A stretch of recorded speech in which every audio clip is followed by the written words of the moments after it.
We got people waiting. Do we? Let's go live. No countdown? No, that's what I'm saying. Oh. Always a countdown.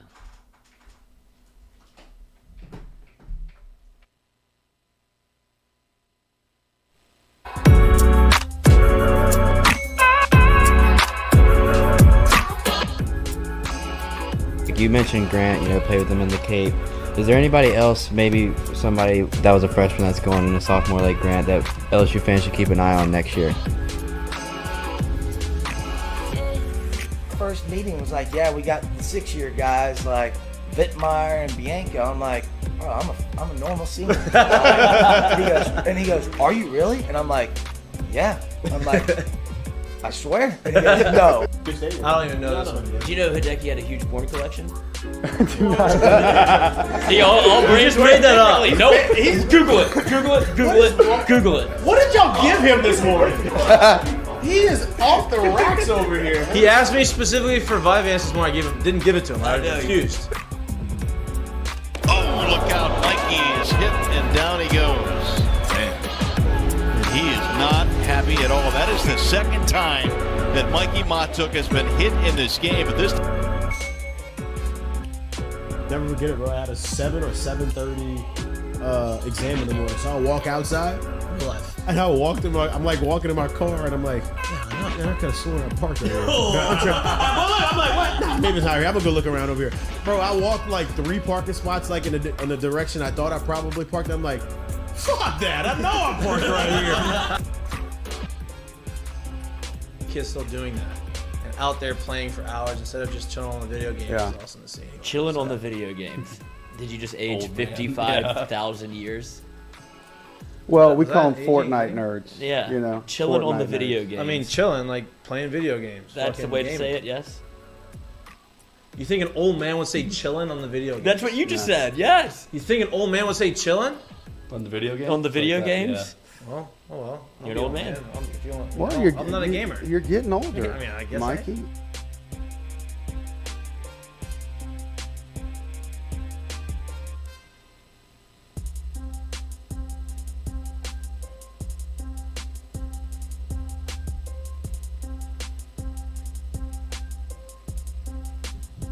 Good evening. Welcome back to Mik'd Up.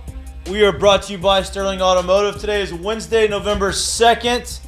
We're going to continue this great week of sports talk, sports conversation here today. Because I don't know if you've been paying attention.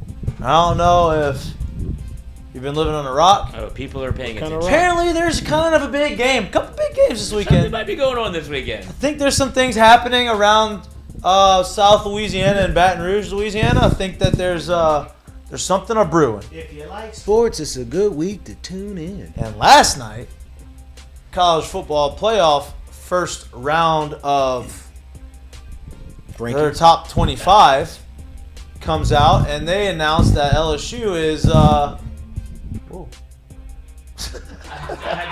had to take him out. Announces that LSU is 10th in the first college football playoff poll. Now, me being the ultimate optimist, I can't say that I expected that. I would like to say that I did, but I did not. I was thinking, we were ranked 15th in the other polls, and I was thinking maybe anywhere between like 12, 13, 14, whatever. I really didn't pay much attention. Then I saw 10. I'm like, well, okay, well, now that you got more hype, there's maybe a little bit more money, more intrigue. Now it's a top 10 matchup in Tiger Stadium as opposed to a top 15 matchup. I don't know how much of that moves the needle, but it is now number 10 versus number 6 in Tiger Stadium in Baton Rouge. The boys that are LSU Fighting Tigers are starting to gain a little national steam. Pat McAfee on his show today, who doesn't really talk much about college sports on his show, spoke about LSU and the college football. He had Reese Davis on there and kind of made it a point to notice that LSU is on the upswing. And, it looks like they're a little bit further along than people anticipated, and they're getting better and better. And, everything that we've kind of been talking about and hoping that we're starting to see. But they ranked 10th. Tennessee ranked 1st. Clemson up in there in the 4th spot. Kind of surprised some people, I think. But, the most important thing is LSU is 10th. So, got a lot of action happening here in Baton Rouge this weekend. A lot of action happening tonight in the sports world. The Phillies and the Astros are playing for Game 4 of the World Series. Aaron Nola gets the Game 4 start because the Game 3 got pushed back a day. So yesterday's game should have been the day before, which means Aaron would have pitched Game 5, staying on his same rest. He is now pitching Game 4 after the Phils absolutely boat raced the Astros and Lance McCullers Jr. And I love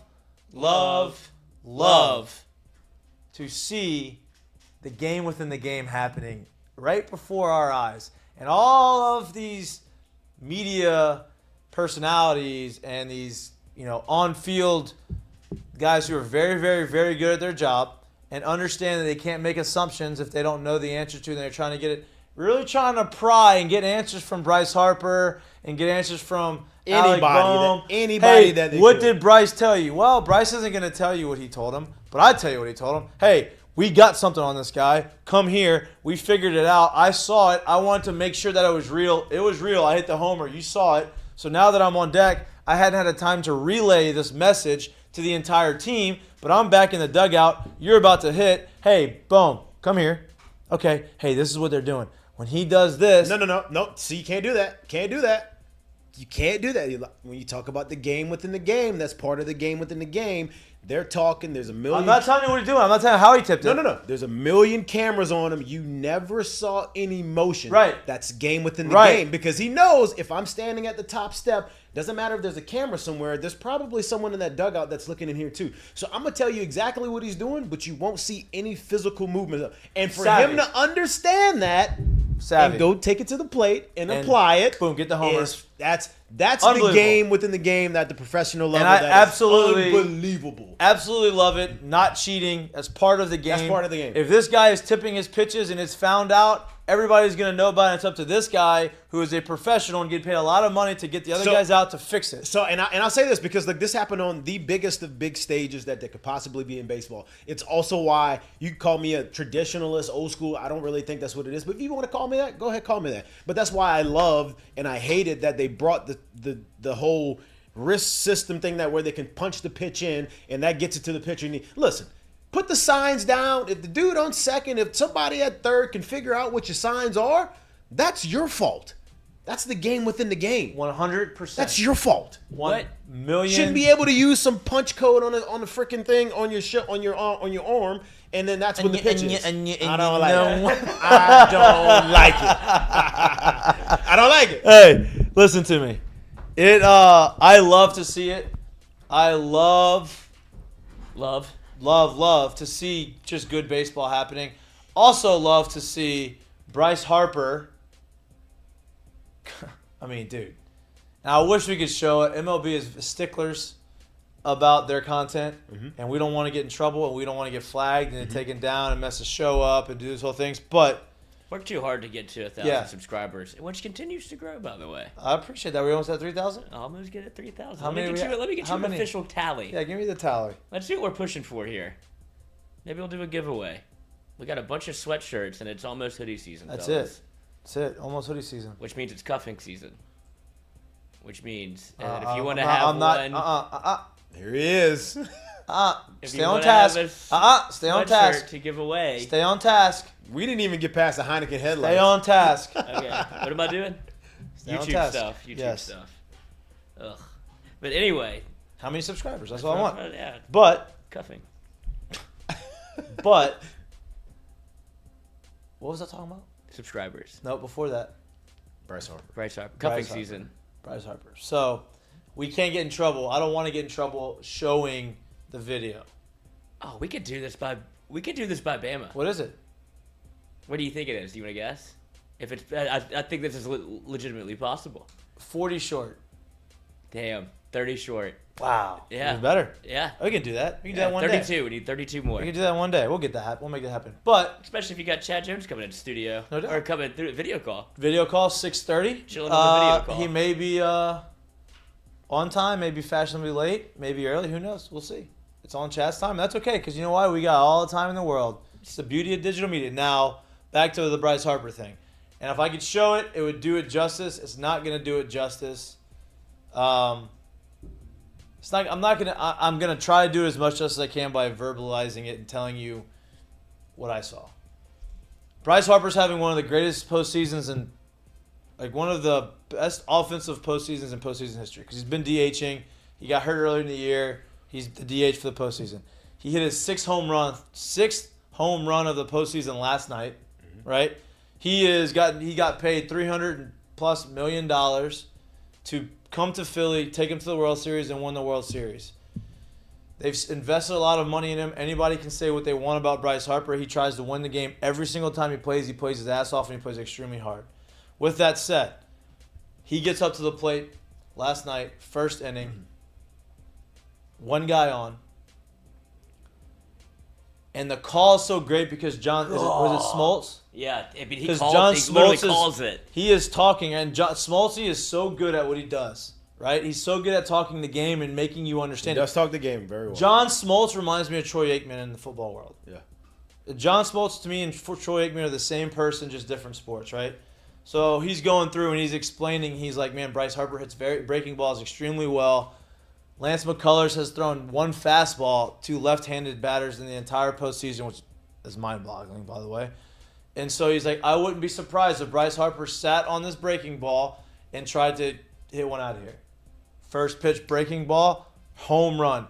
And with that said, not only was the call amazing, Bryce Harper is walking up the camera and the coverage of the game of that at-bat, caught his walkout song playing, caught the energy of the crowd, caught him walking up to the plate, caught MVP chants being chanted at Bryce Harper as he's playing, and then he hits the 2-run home run to start the game in the bottom of the first inning, and the crowd goes absolutely berserk, right? He did what he did in the bottom of the eighth to get him to the NLCS or get him to the NLDS. I don't know what round that was. LCS. Super calm. Did the whole underscore the Phillies, the whole deal. Did the exact same thing. Gave the little like hang loose signs to the dugout or whatever he did. I was also wondering what's this one as he rounds the He always bases? does that. What is it? I love you, maybe. I think it's to his I don't know. family. He's done it to his family for a long time. Yeah, Okay. maybe it's I love you to his family. I don't know, but he does it. Comes home, comes all the way back to home plate. Realizes, hey, this guy is tipping pitches. I am proof of it because I just did what I did because I maybe knew something was coming. No, you're gonna get us in trouble. Don't do it. You're gonna get us in trouble. I don't want to see a flag. Okay. I don't want to see a flag. But That was enough to get us flagged. was it? No. Okay. But he does that, and then he goes and relays the message, and they hit 5 home runs. Now, they weren't all off of McCullers. Stop it. Stop it.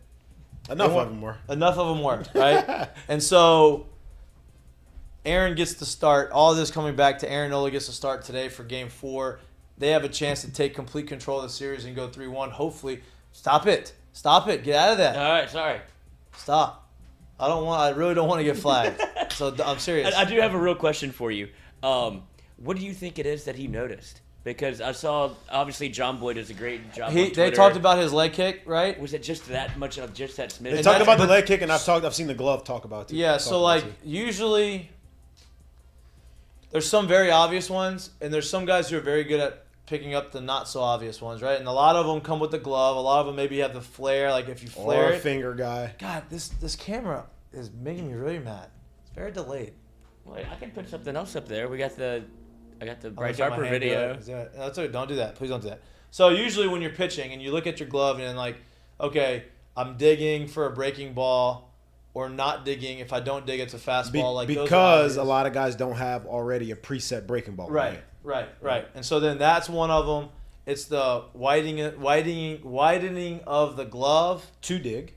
to dig. To get the grip. Right? And then some guys will come in and like as they get to the top part of their thing, they'll either like widen it, curl it, do something with their hands. Some right? guys give a tap. If Yeah, they're some throwing guys give a fastball. tap, and then there's some guys who like it gets so like detailed to where like, hey, he takes a deep breath on a fastball, no deep breath on breaking ball. Like all of these things are seen, right? I was saying, I'll add to that too, because I saw people talk about the foot and I saw people talk about the glove. I know, especially for me, and you can say your preference too. I do think trying to get a tip from something lower body, especially that doesn't start until the actual motion starts, is very hard to stay true to. Why? Because that's a long ways for your eyes to go to find release points. So I'm not saying it can't happen, but I think they probably stuck to what they saw with the glove. Maybe. And now I saw that what John Boy was talking about with the leg kick, right? Like one leg kick was like in and one leg kick was out. So that one to me is a little bit easier to see because you can see the gap. I just mean as you know, when they happen. Right. Like sometimes it's a little too late to go from lower body all the way up to release point. Right. But that is awesome. I mean, to me, watching that unfold in a game is awesome. It's fun to watch, and it's what baseball is about. That's the gamesmanship of baseball, and that's what makes baseball beautiful, right? Mm-hmm. The crowd, especially playing in Philly, they're yearning for that, right? They haven't been in the postseason in 11 years. They are traditionally one of the better teams historically in baseball. And time, just so people can understand and why this isn't cheating, is because usually guys usually tip when they find themselves trying too hard and thinking too hard about something that they've done wrong mechanically. Right. So they start giving you flaws in other ways. So Lance is a guy that's been injured most of the year. He hasn't thrown much. So maybe he's felt like he hasn't been able to do exactly what he's wanted, put the ball exactly how he's wanted, kind of really dominate. So he's been paying attention to something else. And next thing you know, he gets into a rhythm and not understanding that this is what he's doing when he's throwing these pitches. This is what he's doing when he's throwing those. That's how tipping usually happens, right? So it's not – you have to understand, it's not cheating. It's literally I'm figuring out what the information that you're giving me by us looking at you, and we got Here's the deal. Here's the deal. Best example. If the opposing football team if watching a football game and the opposing team on the other sideline is relaying signs in for the quarterback to give the play, and you pick up the signs that they are relaying in, and you tell your defense, hey, they're running this, that's basically the same thing. Or if we get to the line and you keep making the check and you keep saying the same thing, and we catch on to what this check is, that's tipping. That's not cheating. Exactly. You need to be able to have more words, different ways of saying what you're trying to check to, what you're trying to audible to. That way we won't catch on the other side on the other side of the ball. But to see it happen, to see it unfold, and see it happen at the biggest moment of baseball is awesome. Aaron's going to come up there. Hopefully he dominates. He's not going up against Verlander this week or this game like he did in Game 1. Astros are very desperate. They need this win. They don't want to go down 3-1 with a chance for Philly to sweep at home. I'm going to tell you right now, if the Astros don't win tonight, I don't know if they get out of Philly. I don't think they win the series. I don't know if they get out of Philly if they don't win tonight. They might not get out of Philly. And the only reason why I say that is because maybe they'll lose one. But to the date right now, Philly's 6-0 at home in the playoffs. Coach, they ain't losing 2 or 3 more at home. No. And so that's if they win and they go up 3-1 and they have the ability to decide the World Series in Philly. Oh. You're going to have Wheeler on the mound. I mean, that place is going to be a madhouse. Unbelievable. Which, foreshadowing to the end of the show on one of our seggies, I can't wait to show that because as an outfielder, you get heckled a lot. Heckled a lot by the fans. Some of it is awful and like aggravating and just not good. But then the ones that are good are the ones that are creative or funny or like so they're relentless, but they're not saying you know that they're shit that's not true. Yeah, you know that they're joking and you know that they're just trying to get in your head, but like it's funny. I'm like, damn, okay, that's good. I'm gonna show you not right now, but I'm gonna show you what I think grade A heckling is, and that was awesome because it's like just annoying enough where you want to fight the person, but like not offensive enough where like you want to murder the person. Deal. You know what I mean? Yeah.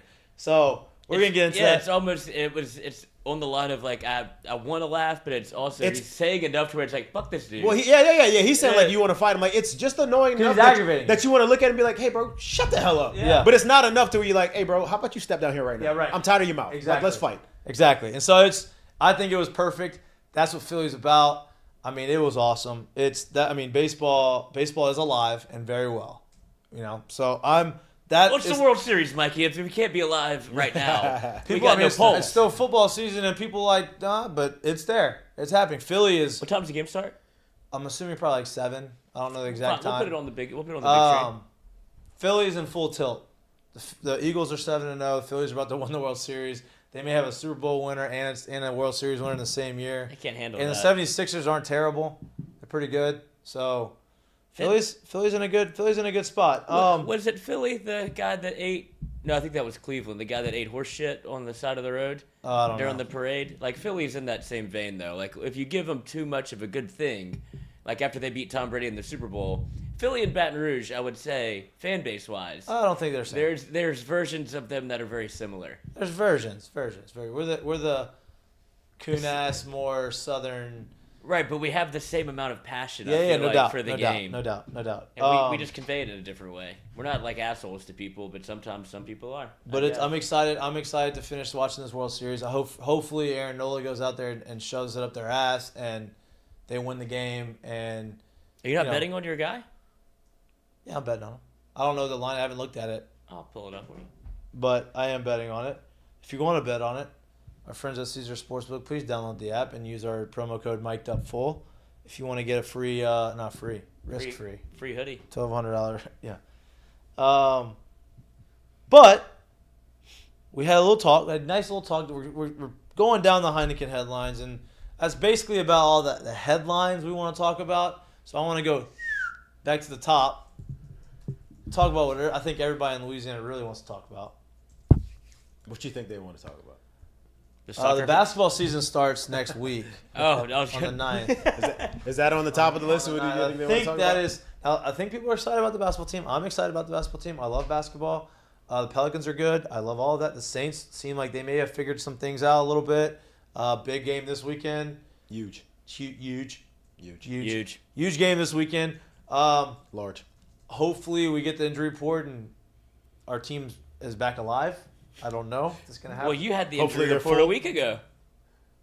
We've been hoping that for the last 5 weeks, though. Well, we didn't know. Yeah, but it felt like from the horse's mouth, you knew about old Besh. No, I'm talking about for the Saints. Jesus. Oh, I thought you were talking about LSU. But you now- just said, well, what do we I want was- to talk about? well, And then 'cause y'all he made said- a bunch of jokes and then went to the Saints? Well, 'cause That he was just part said of the Saints. joke. Oh, That was He literally just part of the said joke. Saints. Shows you how much you're paying attention. I'm over here But- working. Back to it. LSU seems like they've gotten fully healthy. They have John Emery is back. Jack Besh is back. What? You called them the Saints. What? You just said the Saints. Did I? Yeah, I don't know. I was paying attention that time. I wasn't paying attention. Okay. LSU seems like they're all the way back, injury-wise. Jack Besh is back. John Emery's back. Dellinger back? Dellinger is day to day. Dellinger is day to day. Obviously, and this is one of those games And- where if you are close to being able to play and you feel like you can help, it's all hands on Yeah, deck. but it's also one of those games where, hey, our offensive line has actually kind of gotten in a little rhythm the last couple of days. If he's not 100%, why force it? Why mess up this chemistry we have right now if he can't go? If he's Not even- 100%, he's the better guy for sure. But say not even 100. We just need to know that you are. Are not, you better than the guy playing? Yeah. Are you better than the guy playing? That's all I want to know. If you are, you're in. You might if see you're a not, couple, go ahead. I was gonna say you might see a couple people just because of who is on that defensive front. Now that's the other question, right? And we had a conversation about this with some football people, not really like coaches, but people who know football, have been around football, have played football. And I was like, yeah, we're talking about this on the show. We're just talking about how they're going to handle Will Anderson. And Jared made a really good comment, a really good point about, they're going to get, he wants to see how creative LSU gets on how to protect and how to block Will Anderson. Are they going to chip? Are they going to double team him? Are they going to go one-on-one? I was like, he actually made a really good point. Or they're going to let him run free? That's my point. He's actually made a good point. Like, maybe they're going to let sometimes where he just goes free, and they let him, and you just make the read off of him. And you don't have somebody blocking him. That could be a thing, too. So let him maybe take himself out of a couple plays. There's more than one way to slow down thoroughbreds. You don't always have to put bodies on them. No doubt. And he is a Confuse them a little bit in the mind, and I then think here we he's go. the best player in college football. We agree? Yeah. Yeah, I think he's going 1 overall, I would assume. I think it's very strong that they might have the 2 best players in college football right now. Right. Now, Speaking of look good players in at college. the man. All right. Oh! Look, Chad's here. Early. I love that. Oh! Real prompt. All right, we're going to take a 30-second break. We're going to get Chad situated. We're going to be back. You're watching Mik'd Up, brought to you by Sterling Automotive.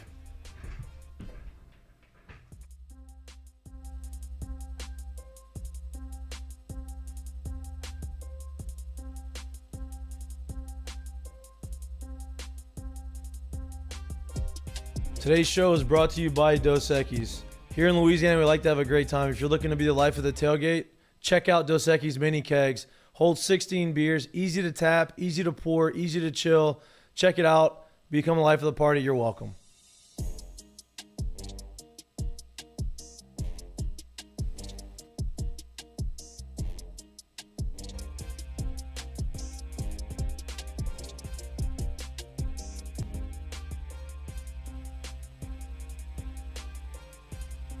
Yeah, I got you good. Yep. Wonderful, wonderful, wonderful.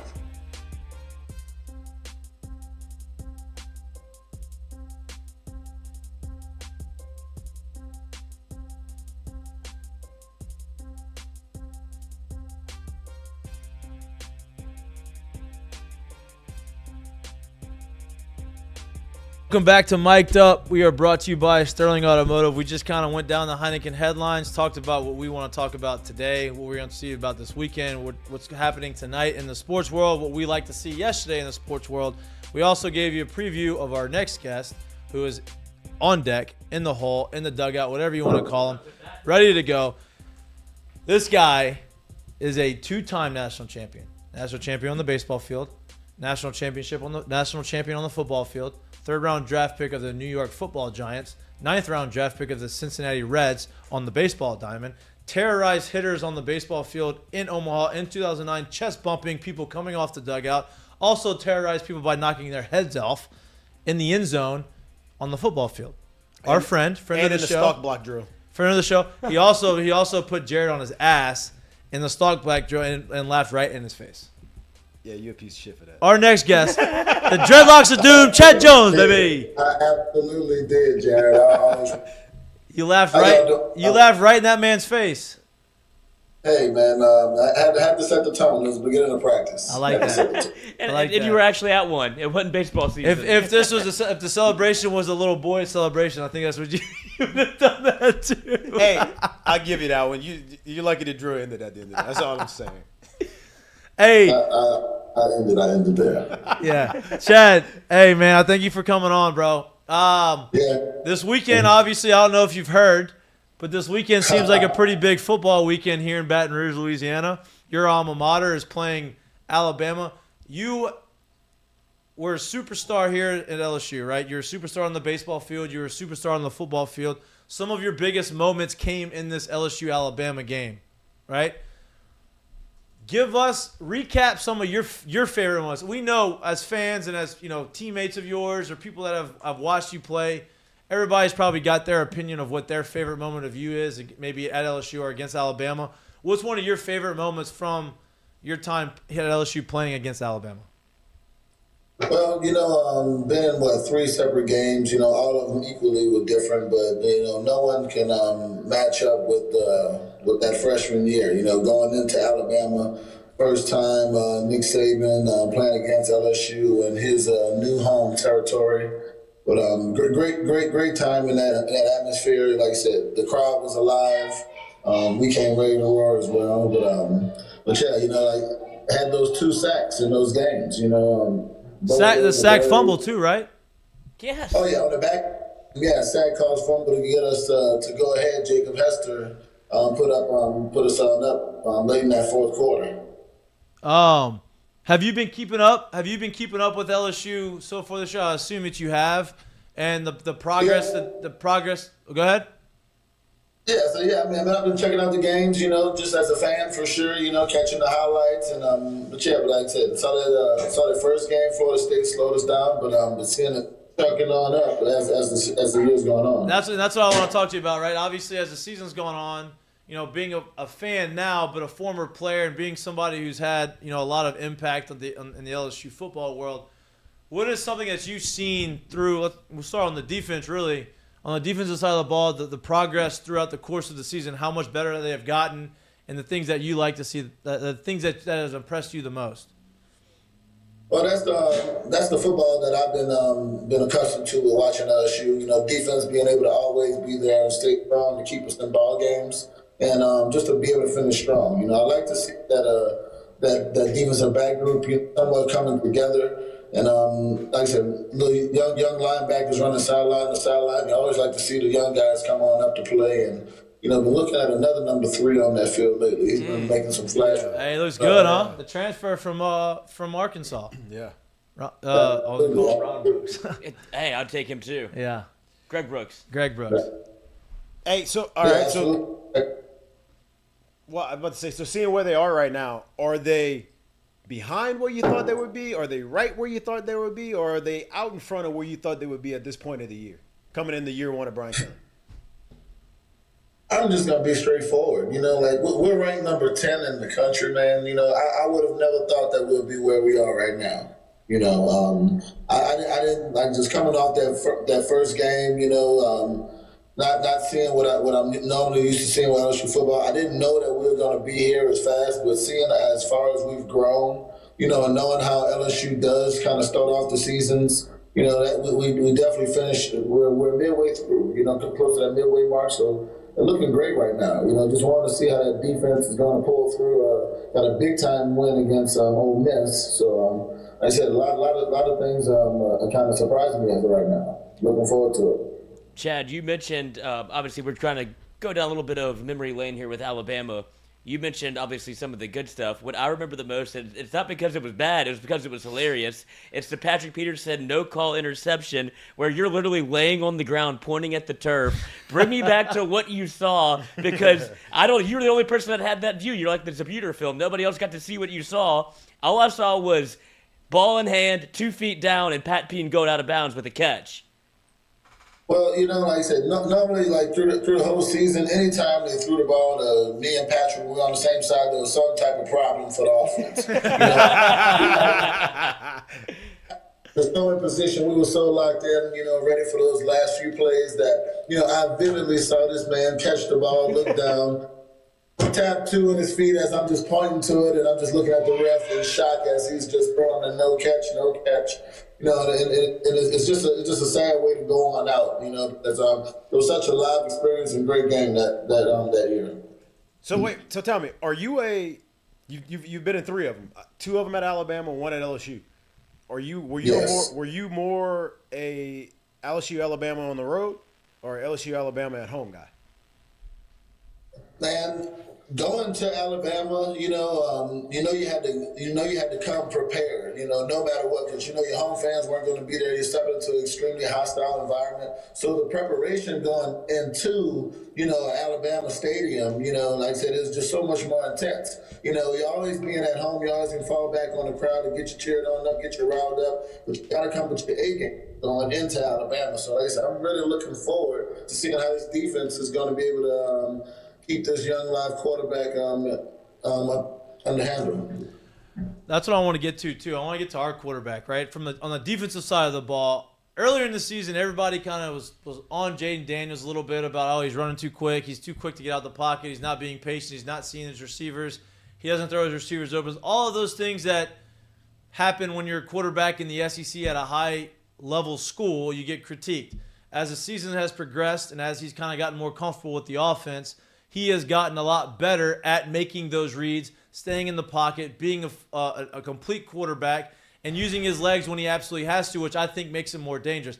As a safety and as a defender trying to defend a guy like that who okay, this guy is pretty poised in the pocket. He sits in the pocket. He's trying to throw the football, and he's only going to run if he absolutely has to. And when he does run, he's electric. How much of a problem does that pose for opposing defenses?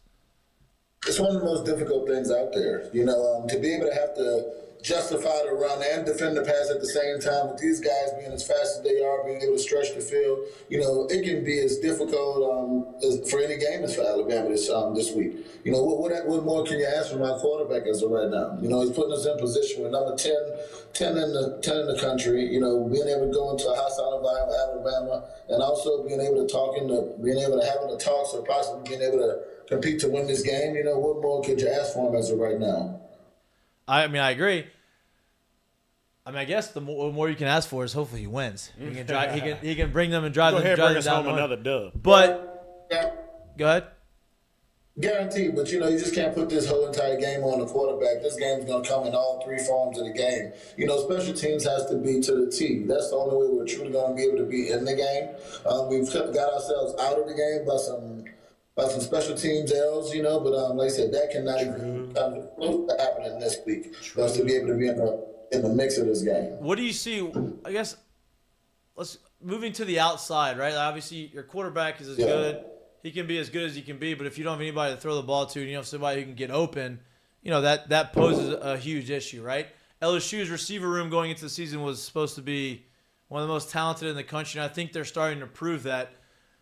Who is somebody that you have seen on the field, or I guess even if it's the group as a whole, like what has impressed you most from the receiver position, and who's somebody that you've enjoyed watching?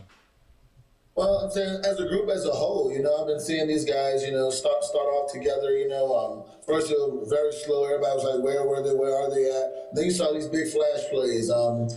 Big tall guy. I'm not sure. Ryan Thomas. He is. Yeah, Ryan Thomas stretching up the field. Love to see him go make athletic plays. I think we need to be able to put him more in position to be able to get the jump ball for sure, and test these guys at Alabama. And if we do that, then our guy number 7 is going to be out opening the seams. So, like I said, I love to see how the receivers have came together and stayed strong, and now to be able to put themselves on the mainstream stage to show the level they're on. Hey, so I know how I feel about this. I think I know how Jared feels about this, but I want to know how you feel about this.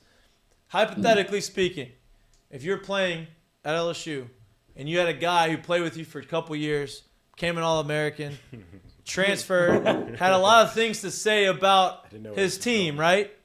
And then he wanted to wear number 7. He wasn't going to get 7. Then you have the guy wearing number 7 on our side. Now he gets to wear number 7 on the other side, and they're going to be going head up against each other. If you were at LSU and you're an athlete right now playing, and that happened to you, how much more does that elevate your game, and how much of the competitive juices start flowing when you see that guy across from you? Well, I'm licking my chops, throughout the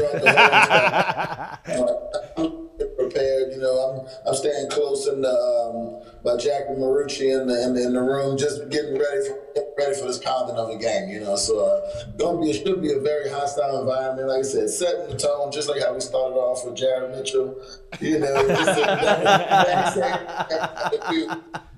Hey, Tuesdays and Saturdays are a little different, bro. They're a little different now. Yeah, definitely on the Saturdays. And definitely on those Saturdays. But yeah, looking forward to a great fierce battle between those two. Are you planning on being in town for this game or not? Man, I'm actually thinking I'm going to slide on in there a little late. I'm going to catch that second half. Sure. Yeah. Classic Chad. LSU, Alabama. I might get there a little bit late. Just move at your own Game time, speed, bro. Game time only, baby. Game time only, baby. Hey, are you watching?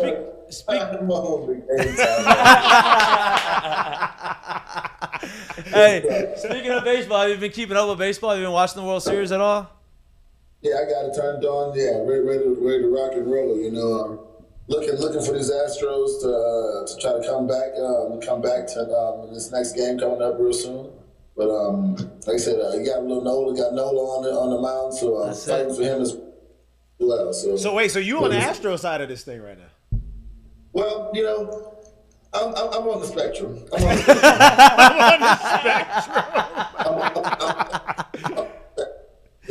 Love young Nola on the mound, right?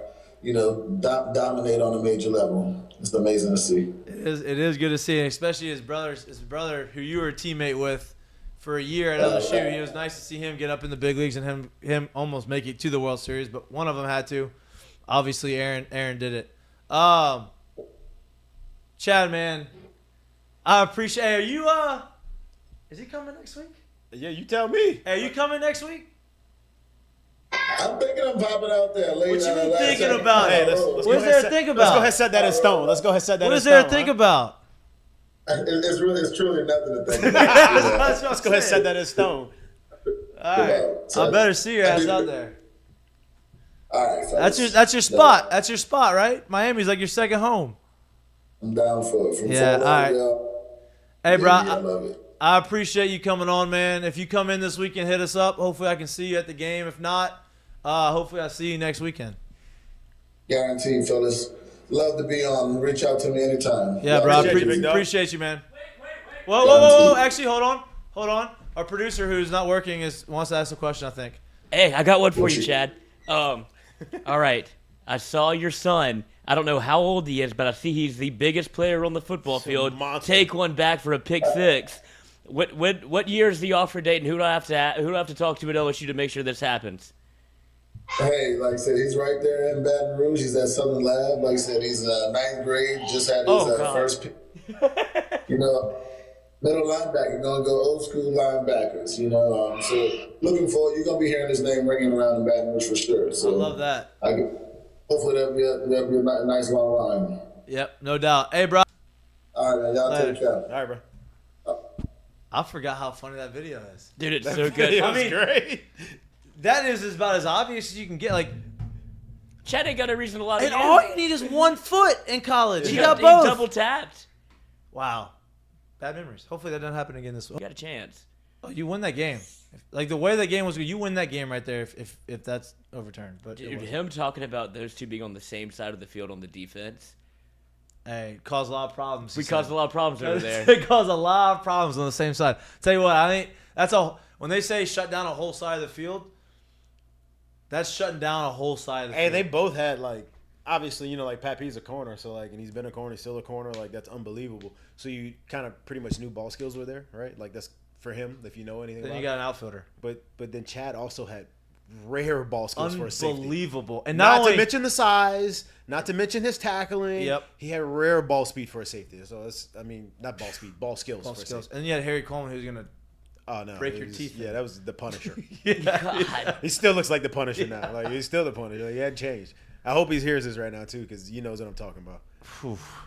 That's a scale. That was a We scary saw him at the I don't want to call it That the spring practice. game, that scrimmage. Yeah. And he got a little gray in the beard, but he was filled out the polo, coach. Where it was like, all right, you can still play if you When went you out there. when you got it, you got it. You know what I mean? Not fair. I Yeah, never it had changed. it. Never will. Had it, lost it. Had it, lost it, never found it. Had it, dropped it. Can of corn, I'll be fine. Diet Coke. Man, and so we're talking about defenses, right? And they're talking to Kirby Smart about, because he's in another game of the century, right? The first game of the century was 2011. Yeah. LSU Alabama at Alabama, and people thought that was underwhelming because it was only 9-6. And if you ask anybody who was there, they would say that it was anything but underwhelming because of how physical and how unbelievable both of those defenses are. And I don't want to talk about it too much, but you just remember the names and much like 19, this was pre-19 where the names of the people that were on that field at the time, Yeah. you're like, Listen, damn. let me tell you how good both of these defenses were in 2011. Alabama and LSU, both too deep on the depth chart, made it to the NFL. Yep. That is 22 guys on each side of the defense. Yep. Made it to the NFL. We talked about that a little bit on Colada just because of, everybody's been, this is what you're supposed to be talking about this week, but Right, it was. Okay, go. Finish what you're saying. No, we were just saying it was like a NFL scout's wet dream. I don't have to no go doubt. to any other game this year. I'm going to find a couple Everything of, I need Everything I need is right for in front these of me. early rounds doubt. are right here. No Yeah. doubt. But the whole reason why I even brought that up is because Kirby Smart is in a 1 versus 2 game again with Tennessee and Georgia. Now, obviously, Georgia is known for their defense, and not that they can score points, but their defense is kind of their calling card. Tennessee's offense is their calling card. It's 1 versus 2, game of the century again, and they asked them a question about what it was like to play in that 2011 game. Calling the defense for Alabama. What can you recall from that game? He said, I don't really recall much other than the fact that it was the most physical and violent football game that I've ever been a part of in my life. And I'm like, Jesus Well, there Christ. it is. Wait, Well, who said that? Kirby Smart. Yeah, I remember going to.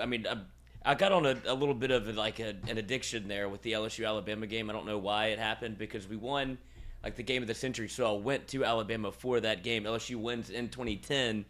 The year was that 2000. They won 10 and 11. They were back-to-back years. Right, and so that's the D'Angelo Peterson game. I was there for that. Go to the How game. does D'Angelo Peterson not get in the end zone? He never scored at LSU. He never got in the end zone, and he just kind of went out of bounds. You know how hard it is to score points in this LSU offense. Can we Anyway, get into the we end zone? digress. I digress. D'Angelo, thank you for your service. That was an excellent play. Probably should have called it a little bit more when you're running the wing tee. Probably should give it to more than just the running back. But I went on this string of, I mean, you had that game. LSU's kind of getting back into the series. It felt like. Then you go to the game of the century. So I started going to the away games as well, and we walked into the game of the century. That place was as close to Tiger Stadium as I've ever seen because the atmosphere in there. They had an entire highlight package built up just for LSU Alabama, or Alabama highlights against LSU, to where it's like every hit was, and then the crowd started to get into it. They would show a hit and everybody go, "Whoom!" And then it was 90,000 people sick. doing it. I walked in, I was like, I'm fucking intimidated right now, and I'm not playing, but I was like, this is a real environment. I know what it feels like when Tiger Stadium's right, and I think that sets up for kind of where LSU feels like you could play. I don't want to say spoiler, but it feels like you have a real chance whenever. No, you're not spoiler. Yeah, you're you're in the there. driver's seat when you do it. I won't say this is. I don't think it's when you have the head coaching job at LSU. I'd say it's a short undersell if I say this is all your job is, but You better take it for real. you have to be playing meaningful games in November. Yep. 2, especially over the last 16 years, you can't be getting mud stomped by Alabama year in and year out. This is what you come. That's like your two biggest. This The is two what you come biggest to LSU things. for. Because if you do those two things, chances are you're putting yourself where you need to be at the end of the year. No doubt. Listen, the person who has won the LSU Alabama game since God, 2011 this decides the West in since most cases. 2011.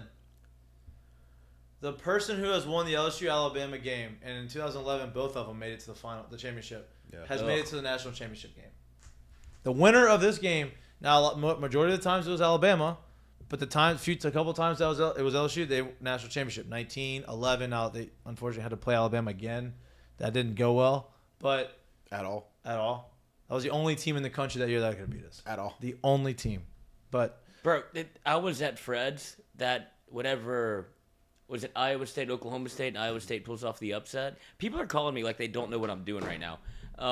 It's literally every Monday and Wednesday. Like they should know by now. But I remember being at Fred's and people were rooting for I believe it was Iowa State that upset Oklahoma State to make sure that Oklahoma State wasn't able to get into the national championship against LSU. But people are actively rooting for Oklahoma State to get upset so LSU can play Alabama again. And I'm in the bar like, No. y'all are doing it wrong. Yeah, Like, I was like, no, that's the one I was team like, we don't stop need to be seeing cheering for- twice. Right, that's all it was. Like, look, you got away with, like, I don't want to say got away with one. You already played the game You went there and you did the impossible. You went there and you beat them in a very low scoring game. in an environment that I'm was not trying to see on- him again. Not at all. That's not with our coach and their coach. I would have, and obviously that wasn't a thing at the time, but I would have much rather it have been a playoff situation and you had to play them again in the semis, much less than playing them in the national championship. no doubt. But That wasn't a thing then, though. Right, it wasn't a thing then. And the 4-game playoff is about to be not a thing for much longer because Reese Davis said today that he expects, if he had to guess, and to me he has a pretty educated guess because he's But it's not much of a guess. He's a voice of It's college about football, as educated basically. as it could get. said that by 2024 he expects the playoff to be expanded to 12 teams by 2024 season. So that's next year, and then after that You get one more year of this, basically. Yeah. Is what he's saying. You don't think they go one more step farther than that? What's the scenario? 12? This is Plenty. what he said. He said I think 12 is plenty. I think 12. I almost think 12 is too many. I do too, but I'm good with But I'm 12. fine with it. But I almost think it's too It's many. 16 is too many. 12 feels right. Which is that the one where you get the home game, and if you're Yeah. So what happens is That's you all that get the anybody wants. the top 4 get the bye, and then the other ones get the home game, and then you get. But see, that's the thing. If you're the top, If you're 4, not I don't top, think you get the home game. Yeah, see, I don't like that. Me either. I don't think, but I don't know. I don't know how it's structured. I mean, I No, don't that know the sounds details of right. it, but that sounds right. I don't know. Because they want to give you the bye, but also if you give me a bye, give me a home game the next week. But I know that they have to. Do they still obsessed with this partnership between like we have to do it at the Fiesta Bowl, we have to do all of these. Well, I'm trying to think. So if the 4 teams have a bye and there's 8 teams that play, right? 4 of those teams are going to be there's 8 teams. So you will get a home game. No, that's when they move into the current format that they have now, where they have one at the Right. Orange Bowl, Fiesta Bowl, Sugar Bowl, and So basically, you have a Rose playoff Bowl. within a playoff, kind of, in a way. Right. Yeah, but if what I'm saying is if there's 4 teams, there's 12 teams. 4 of them have a bye. So let's take 4 out. So you have 8 teams playing each other. Yeah. right? Now there's 4 left. Now there's only 4 left after that happens. The home team, the higher seed gets the home home game. Now those 4 teams who won play the 4 teams who had the bye. There's still 8 teams left. And now the 4 teams that had the bye get the home game. Get the home game, and then you have the 4-team playoff where you have the semifinals and the finals. Right. That works. Yeah, that works. That makes sense, right? Did we just think this through? Yeah. I think so, but They should listen to us. Yeah. But I know that it becomes much more about corporate. Right, Tostitos needs but I their think part chip of the money. That's what those 4, the playoff within the playoff. Right, so you still don't lose that 4-team playoff with the you get the semifinals and the finals, but you also give the enticement to saying, hey, you get a home, the team gets an extra home. If you're going to play 12-game playoff, 2-team playoff, you get an extra home game. If they did it that way, it would be great. Because honestly, like I do feel like 12's too much. Only in the sense that, like, I mean, we've seen it the last few years. A lot of these semifinal games have been boat races, right? Because you have the Cinderella that's come into the spot that they haven't been up to that task as a team. I don't mean player by player. I mean, like, or as if there's no good players. It hasn't been what it's built up to be, right? So how's it going to be, you think? You think that they're going to go conference championships and they're going to get a couple weeks off and then they're going to play that first playoff game on New Year's Eve and go an extra week, or are they going to start an extra week early? I think you start earlier. Who cares? I think you start a little earlier, though. Okay. I don't think you should wait. I don't think you should wait that long. I mean, there's. I feel like college football still, once it gets down to like where it would be in the schedule, that's when everybody's. Well, you also don't want to compete with NFL football. Yeah. Playoffs. You can still do it on Saturdays. Yeah, right. Yeah. You don't want to compete with the NFL. Yeah, you'll never win that battle. I think if they do it that way, I think they'll find a way to keep it very close to what the bowl schedule is now. Yeah, I agree. That's exciting. I mean, if you think this, like regular season games, which makes college football great, right? Like you love the pageantry and like you feel like you have to win every one of them or you're out. But if you can extend that just one more game or 2 more games, because let's be honest, like essentially, it's not playoff game for really. LSU? It's not really changing it for in this kind of this format, if you will. It's not really changing that much. Like. Right now, you'd still be looking. You wouldn't be like, oh, it doesn't matter, but like you'd still be looking at LSU and being like, man, if we lose one more, we're out of there. Like, you're out of there. So like, it still matters, and we're already sitting looking at a 2-loss LSU. Well, you know what they're going to do, and the way they're doing it is they're adding a non-Power 5 teams. Right. Like I think, give them the home game. They have the ability. So I don't know how many get to come in. Is it? I don't know how many from the non-Power 5 come in like at large bids, but. I guess it's the highest, maybe the 2 highest. Tulane would be that team. If it was a 12-team playoff right now, Tulane would be in the playoff if they had it right now, which is pretty cool.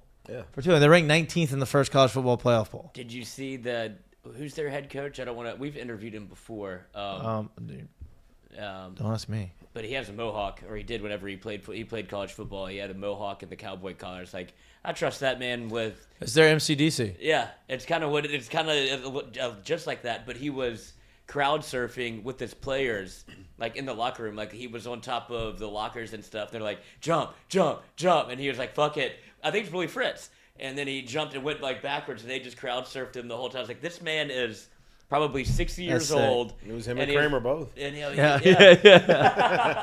Dude, I got to give me one. I got to catch a wave. Let's get back to the current day, though. Right? We've been reminiscing a little bit about LSU, Alabama. We've been talking about the bad times, some of the good times, some of the college football playoffs.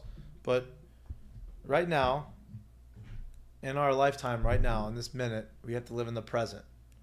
And the present is LSU Alabama week this year and the 4-team playoff that is happening this year. And LSU is in reach of something that nobody at the beginning of the season thought was even attainable. Right? Look, the ultimate optimist said that at best we could go 10-2. Now, I guess when we thought 10-2, didn't think it would we come didn't at think this. that was going to be a playoff. Right. 10-2, right? And I thought at best, I said realistically 8 wins, 9 wins would be the ceiling. No, you said 10 wins. Yeah, but you didn't say 10-2. You said 10 wins. I said 10 wins. Right. I said 10 wins. Meaning that 10th would have come in a bowl game situation. Right. So like I thought you could win 8 to 9 in the regular season. Right. And I thought 9 may have been a little bit of a stretch. I thought it was possible, but a stretch. I thought 8 was reasonable. I didn't think 8 was. We didn't think it. We Yeah, didn't 8 say- was we probably saw, the we number. thought 8 was really the number. Yeah, the number. Like not even reasonable. We thought that was the number. Yeah, 8 was the number.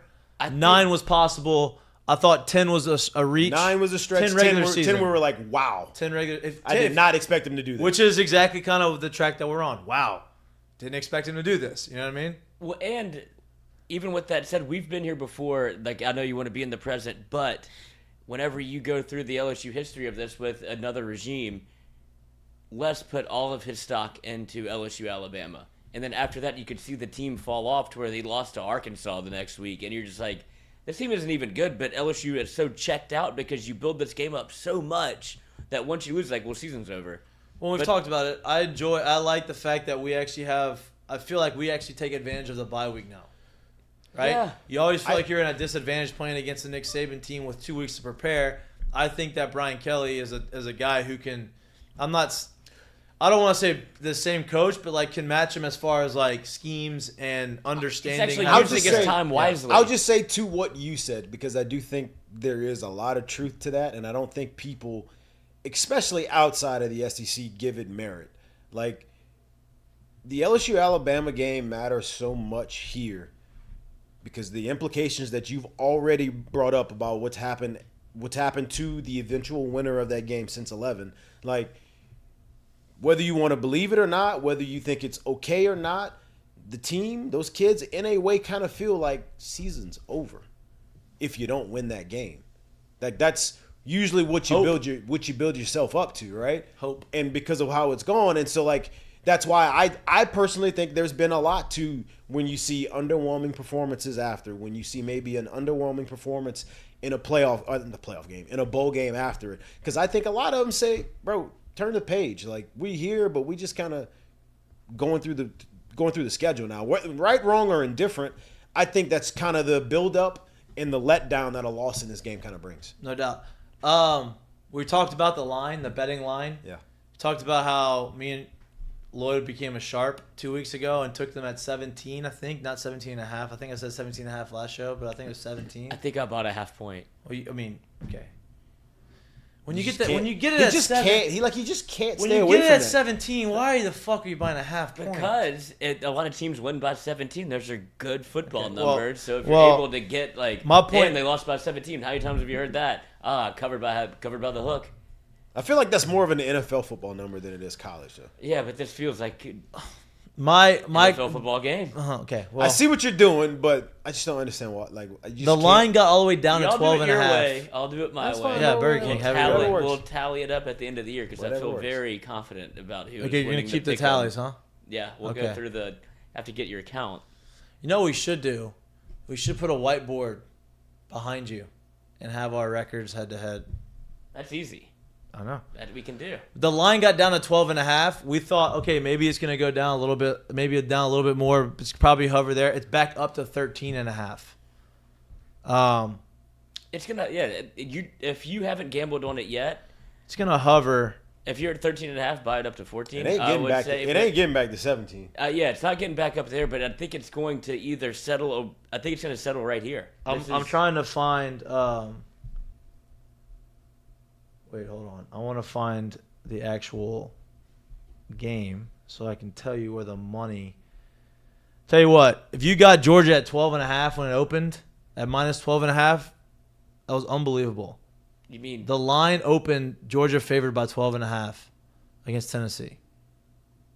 Yeah, I took Tennessee plus. That's at 8.5 now. I know, but it was. I was saying you would have got the 4 points when it opened. If you'd have taken, I would have taken Tennessee all day. Was my point. Oh yeah. So right now on this, it says 13.5, but game details.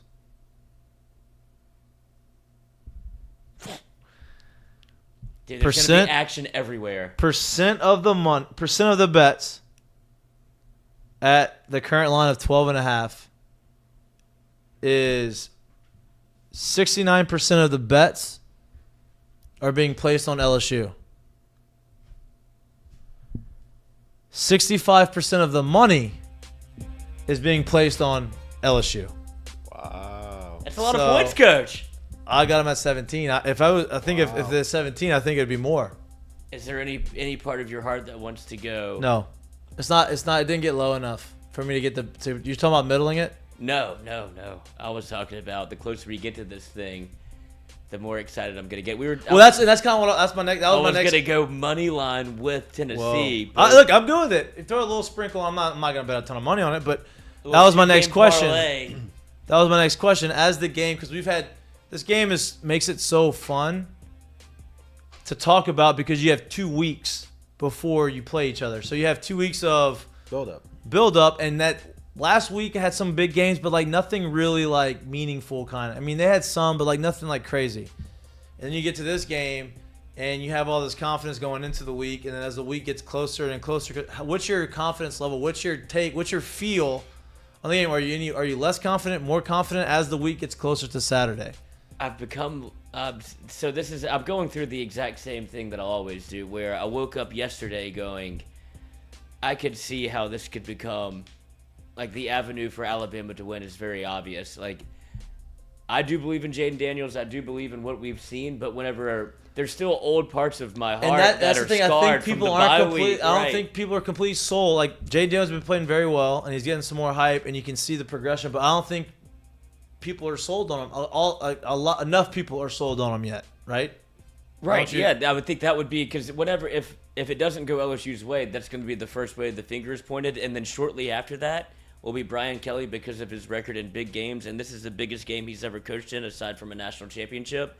Like, I feel like he realizes that, but especially in your first year, and there's some audio of Brian Kelly that I'll bring up. Well, that's what I wanted to get to, like his press conference, right? And we've talked about this all year. Brian Kelly's press conferences have been very impressive, and how he's laying out his plan, how he talks, how he gives you information without really giving you too much information, right? Like Coach O gave you too much information. He didn't have to scout because he basically told you what they were going to do, and they did it, right?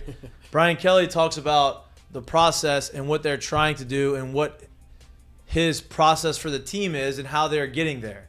He doesn't talk about necessarily the game plan and what they're going to try to do, right? But he's able to articulate that to the fans and the media to where it's very easily understandable.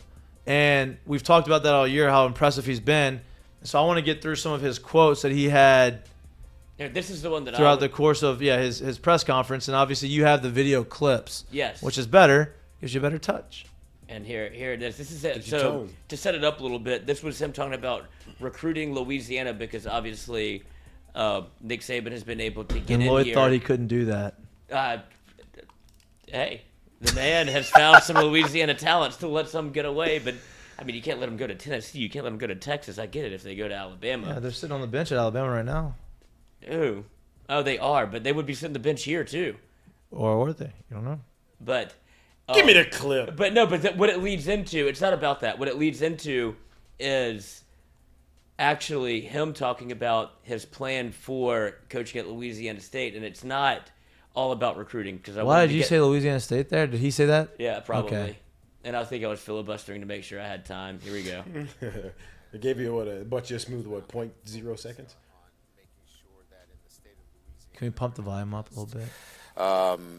We're not myopic in a sense that we're just in one geographical area. It's got to really focus on the entire state. So I think it starts there.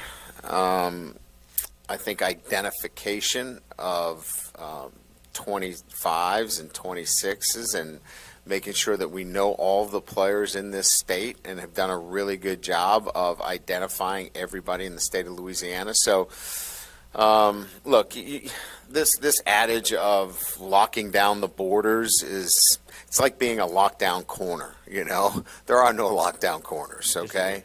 There are good corners, and there are corners that are elite. We can be elite in the state of Louisiana, and that's what we need to do. I think you start there. And then, look, I mean, it's about filling the needs that we have currently in our program. We're not there yet. I mean, unfortunately, we're probably going to have to dip back into the transfer portal a little bit. We have some really good young players, and we're not going to forsake them. I mean, that's where we want to build this program. This program will be built on freshmen, but there are a couple of positions that still have, holes in them that need to be supplanted with some transfers. But we're much better than we were last year. We'll get better this year, and then hopefully in another year. This is just about player development and bringing in freshmen. That's stage 2 in terms of getting to where we need to be to hopefully get to that final narrative of upstaging Alabama. But we're certainly not there yet. See, I love that because he's very self-aware of his program. He has a plan that he understands of what he needs and where he needs to go, or what he needs to get to where he needs to go. But he's not saying that they're not good enough to win. And I don't want people to get that confused of like, hey, he's not saying that we don't have enough talent on our team to beat Alabama this week. He's talking about as a program and sustaining the success and getting to the point of where Alabama is, which to me that soundbite is unbelievable. That isn't measured in a year by year. No, it's measured years by years. Yes, like over time. And he knows what he needs, and he knows how to get it, and he knows that it's not going to happen overnight. But he also knows that there's enough talent on the team right now, and there's enough talent that he's bringing in next year, and there's a culture shift that he is bringing into this program that they are a lot closer than they were against Florida State. And they're a lot closer than people gave them credit for coming into this year. And they're going to compete, and they're going to be in every game. But he's also he came here for 10 years because he understands that this is a long-term process.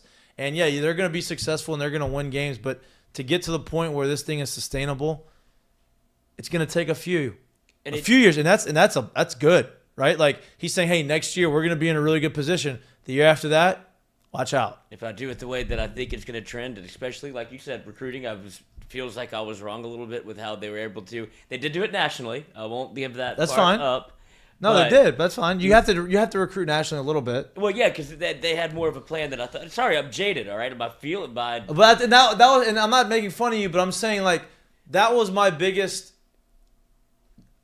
gruff with people that didn't like the hire. Yeah, like that was my biggest issue with people that like, oh, I don't like the hire, or oh, he's not doing anything. I was like, hey, this guy here, he's very meticulous in what he does. He understands the process. He understands how to build a program. So you have to give this guy an opportunity to do what he's trying to do. It's not going to happen overnight. And my whole point was like, he knows what he needs. He has to be able to feel it. Hey, listen, I'm going to ask you this. Where do you go recruit the best athletes in terms of wide receivers, cornerbacks, defensive line? You asking me? My real opinion? Yeah. 337. Then maybe you can go to 504. Yeah. South Louisiana, right? Where are you going to recruit some of the best quarterbacks in the country? Maybe out west. Maybe California, Texas. You know what I mean? Like that area is probably maybe some northeast. Yeah, like for the most part, California, Texas, right? That's where are you going to recruit all the big monsters that go on the offensive line? Where's like the hotbed of like offensive linemen? Texas. Some Texas, Midwest. Right? And so all the athletes too, outside of 337, 504, go down to Florida. No doubt. Go down to Georgia. No doubt, right? Go down to Florida and Georgia, yeah. Like the southeast area, right? That's where you're going to find all of these like freak and athletes. And I'm only skipping over the Mississippi, Alabamas because the number of them that come out of there is not as high. Right. Not to say that there's not. There is that there, 100%. It's just because the population isn't the same. Right. And my whole point of saying this is recruiting is national. You have to be able to recruit national to get the guys that you want and to be able to sustain the program that Alabama has, right? They're quarterbacks from California. Dude, here's the thing. It's no different than anything else. If we can't get local people to listen and watch this show, how in the hell could we expect someone in California to listen and watch this show? Like it's no different than anything else. Now, look, are we going to get all the people in Louisiana to watch this thing? No, I would love to. But that's how it goes. You know what I'm saying? Like you have to be able to get the people you touch or the people you're closest to tune in to be able to get the rest of the people to say, "Oh shit, what's going on down there?" And that's the whole point. Is recruiting's national. Whether you take control of Louisiana or not, like that is important. But to get to where you need to be as an elite program, you have to be able to recruit nationally because of the makeup of some of the athletes that you're trying to get, right? We talked about it. I know you walked to fill up your drink. The Midwest is where you get your offensive linemen. Which he's right? done a great job of. I compare him to what Ed Orgeron did on the defensive line is what Brian Kelly is doing on the offensive No doubt. line. And the quarterback position you get from usually California, Texas, like all those. The athletes come from the southeast area, Louisiana, Georgia, Florida, those spots. And so you have to be able to recruit nationally, but you also have to understand, like, hey, we're going to have to stay here and keep our elite athletes in Louisiana. And I think he understands that. So I got some information from a friend of mine, who was very tight with Frank Wilson, right? And do you know who it is? No, y'all don't know him. You know who he is, but I haven't told you this. So we're talking. We're at the same event the other day, and we're talking, and I hadn't seen him in a long time. We're catching up, and we're just talking whatever. And so he's like, hey, like, we're talking about the game and everything, and he's talking about Frank Wilson. He goes, yeah, I was talking with Frank the other day. And he goes, the one thing he made sure to tell me was, because I asked him how the new staff was, how Brian Kelly and all these guys were. And he looked at me and he said, hey, these motherfuckers can coach.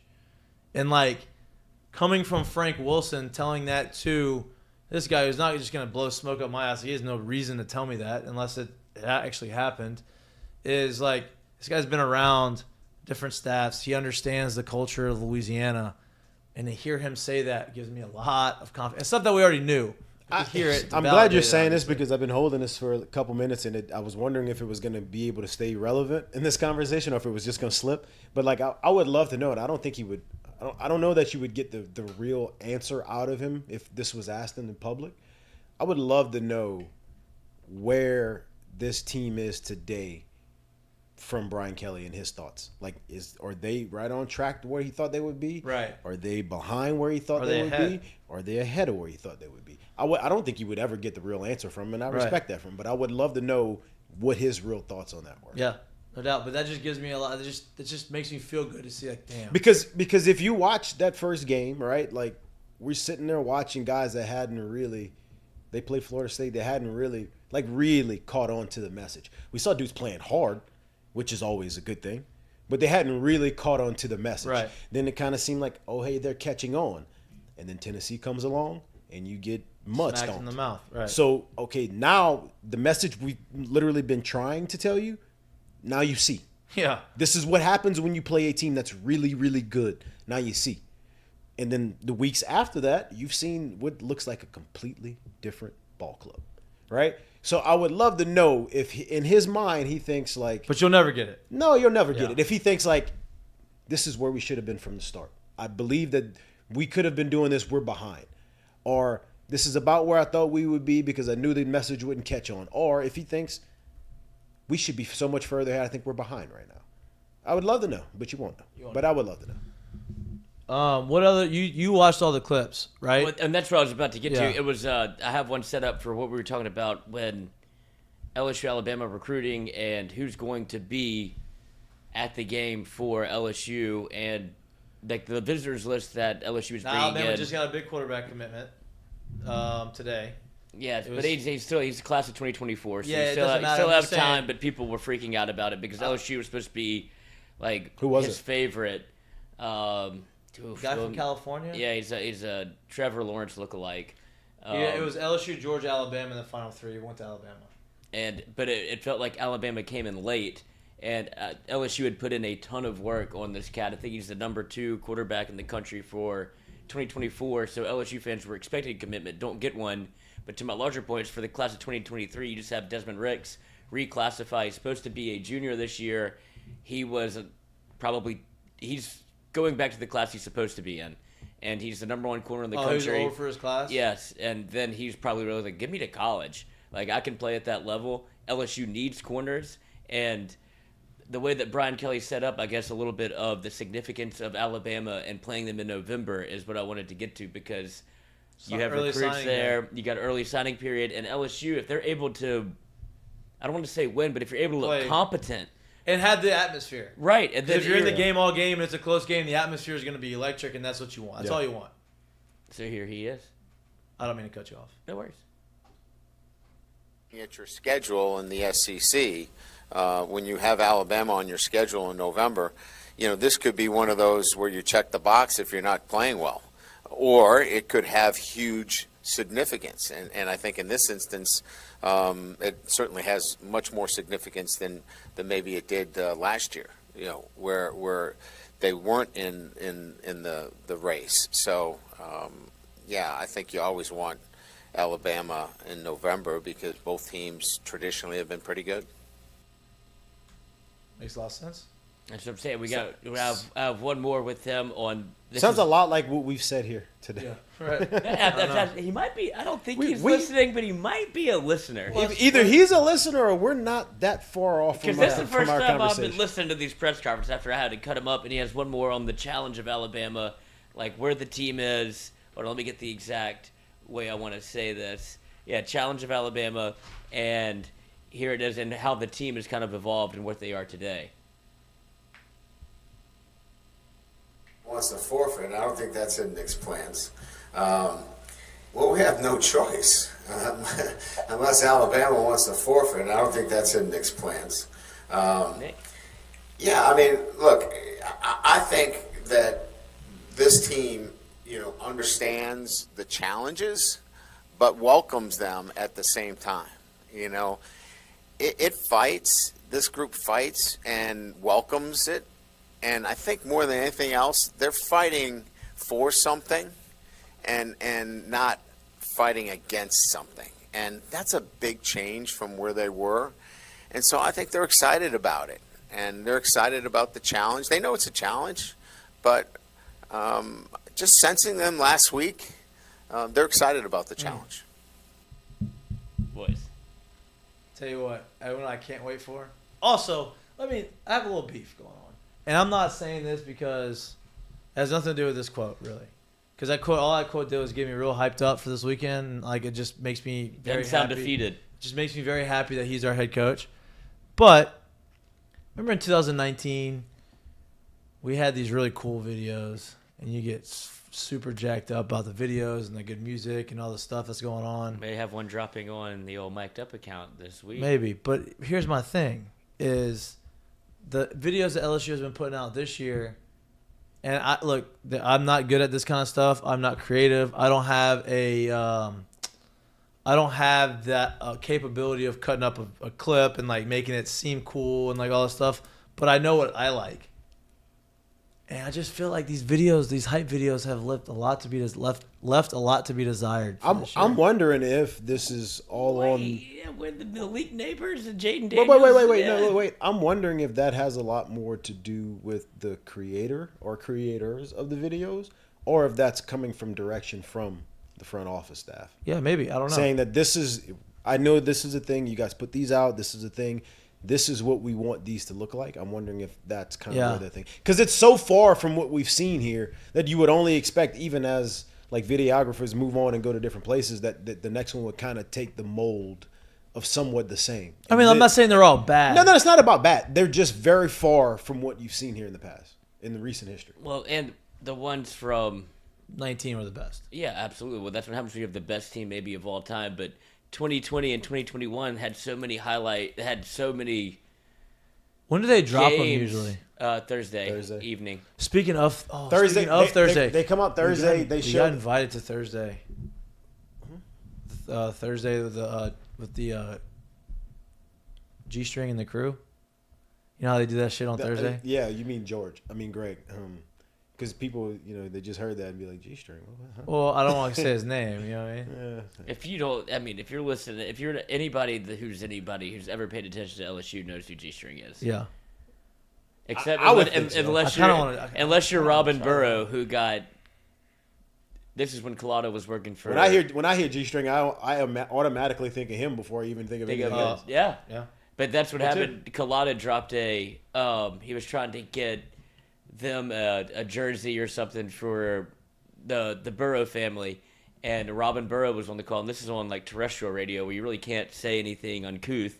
And he was like, "Oh, I'll get Terrestrial radio. Yeah, I'll get G-String to send you one." And Joe Burrow's mom goes, "I beg your pardon?" And he was like, "Oh my God, G-String is Greg Stringfellow. That's not what I was." He's like, he just got totally flustered. He's like, "We all just call him G-String." Like, I didn't even think about that. And she's a elementary school principal. She's like, hit him with the I beg your pardon. Yeah. And he was like, just got so flustered. He was like, "Yeah, dude, you can't be saying that if she doesn't know who it is. They just got here." Yeah, see? So that's my thought, but that's cool. I like Yeah, we going? I can't wait. Hopefully they drop a big one for this week. Hopefully this is like the good one. I don't know what it's gonna be Coming like. from Mik'd Up on Twitter. What are you worried about? But you do have one dropping. We do. Might be voiced over here a little bit after the show. Well, I mean, let's not give away the whole thing, huh? Well, I got somebody coming in. You haven't even told me who was coming in. Yeah. It's a surprise for me too. You're not creative. You said it. I am not. But I do have one more clip from BK Good. that I think is relevant because I think a lot of the narrative of LSU football and going into this game is you can't start slow. You can't. right. You can't be able to. Not that damn slow. Not that damn slow. You can't because there's more chance of a slow start. It's more Tennessee than it is Auburn.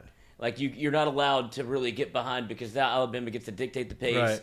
gets to do what they want to do on defense, which is they pretty much just run this defense where they vice everybody towards the middle of the field, And they're not pigeonholed to quote unquote their weakness on offense, which is airing it out. They can use the backs. They can do whatever the hell they want if you get behind that far. because they want to get the ball to Jahmyr Gibbs. Yeah. And that's where they're most comfortable. If you want Bryce Young to have to play hero, he can do it. But No, how he many- can. I'm not sure that their receivers can play the So Robbins to the back. Play the clip, but I do want to talk about a little bit more about like what I do and don't see from Alabama compared to the other teams that we've played from Alabama. But this is more about LSU's slow Right. starts as Yeah, opposed to right. what Alabama's going to do. So No doubt. they changed up a little bit of what they're doing at practice. I thought they were very intentional this week. Today will be a big day for us, right? You want to make sure that, when you take a few days, you want them to stay sharp mentally and physically. It can't be just, hey, I'm going to roll up on the couch and just watch TV for 2 days. That's not going to work, and they know that. So coming back today and having a really good day will be important to us. But I thought that the week was really good. I thought that they were focused, that the intentionality in terms of what they needed to do last week was work on some of the mistakes that had been made over the last couple of weeks. We cleaned those things up. We got a bit of a preview of Alabama in terms of their structure, and then we'll dive in a little bit deeper on Alabama today. So far so good, but I think today's a big day for us. And this is the one that was the next quote that I wanted to actually get to. I cut them up into two different bits. This is the one about avoiding slow starts that is excellent and how they change practice. So that's the $1 million question, right? I mean, you got the $1 million question today. Who is it? We're trying to figure that out, right? Do we, we all look at things that I need to do in terms of preparation for our players. What I started doing about 3 weeks ago is I moved up some articulation or some contact, 11-on-11 contact from when it would be 45 minutes into practice. I moved it up into the first 20 minutes of practice to kind of heighten that and get our guys ready immediately when they come out to practice that, hey, we need to get after it. We need to be ready right away. To build that in. Now, that's only been a couple of weeks, so we're trying to build that in. We're trying to look at some quizzes before, on Saturday morning and making sure that we're sharp mentally. So we're looking at all those things to make sure. And sometimes it's just you got to go make a play.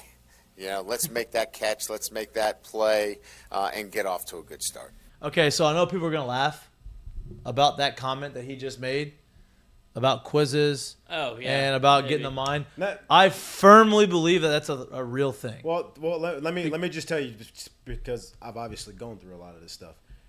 The even thought process and then execution of them saying, "Man, we start slow." And I don't know that starting slow was ever a thing while I was here. We were not a super high scoring offense the whole time, but I don't know if starting slow is a thing.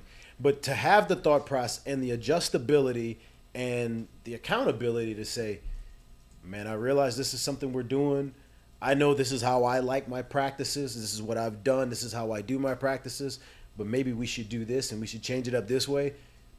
That's coaching, bro. Coaching. That's coaching. And that's not being afraid to try something. So the reasons, like being able to do that to me, I think is unbelievable that that's a thought process. And I'm sure this is not anything new, but everyone does walkthroughs and quote unquote like physical quizzes Saturday morning before games.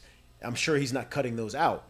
But for him to even put it on paper now as well and do real quizzes and say, I need to know that you know these assignments. Well, I need you to get your mind working. I need to know that you know these assignments because they matter. Yeah. It's another thing. It's coaching, man. And it's just like putting the attention to detail on something that's not physical, that's more mental. Like this game, sports are just as much mental as it is physical. No, well, first off, for anyone who thinks like we've all known whether you played at a high level of sports or you didn't play at a high level of sports, we know that one quote unquote unbelievably gifted jock that we think is just a dumb jock. To be able to be at your best athletically, as you know, as I know, is being able to unlock the part of thinking fast and quick. That way you can just allow the body to play. This plays into it. Yeah, it does. This plays into it. If you know what you need to do and you're not thinking and guessing and wondering, you play faster. Right. You play better. And that's a real thing. And like the quote was awesome, right? And the video clip was awesome. And there's a lot of things that we can hit on. But when he said that, Lloyd gave me a little smirk, which is fine. But my whole point is, I'm sure other people when they heard that, I wasn't saying you're making fun of it or anything. No, I think it's a good thing. I'm with you because Lord knows what was going on before. Right. Where it goes back to every way that Brian Kelly has done in his First tenure. off, I'm gonna tell you this too, and I truly believe this because I think, in a way, we kind of shit on Orgeron, even in those last. Take a test. No, listen. Just listen to what I'm saying. In the last 2 years here, especially, I think we kind of shit on Orgeron a little too much for what was done. It's not about what is or isn't done, really, honestly, truthfully. It is about the actual attention to detail that you're doing. Yes. They didn't stop doing fucking walkthroughs while he was here, but how much were they actually paying attention? Yeah. How much were the players locked in? How serious did they take it? That shit matters. Absolutely. So that's my point. So they went through walkthroughs. Everybody, you're not getting this job here by that's not being a thing. You're not keeping this job here by that not being. That's not a thing. That's literally wash, rinse, repeat. It's like brushing your fucking teeth at this level. Yeah. But how serious are you taking it and what are you getting out of it? That's what matters. And I think that's what was lost here the last 2 or 3 years. Accountability. And that's what shows up. Well, and that's what was showing up. It's a tangible way to be like, bro, why do you think I can't play you?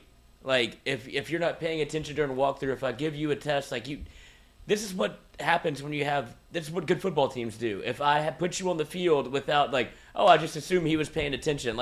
Sure, there's probably some guys that are so gifted athletically, and maybe Harold Perkins falls into that category where, man, he's really not doing well on the quizzes, but they don't ask him. Game time only. Yeah, game time only. Just put me out there.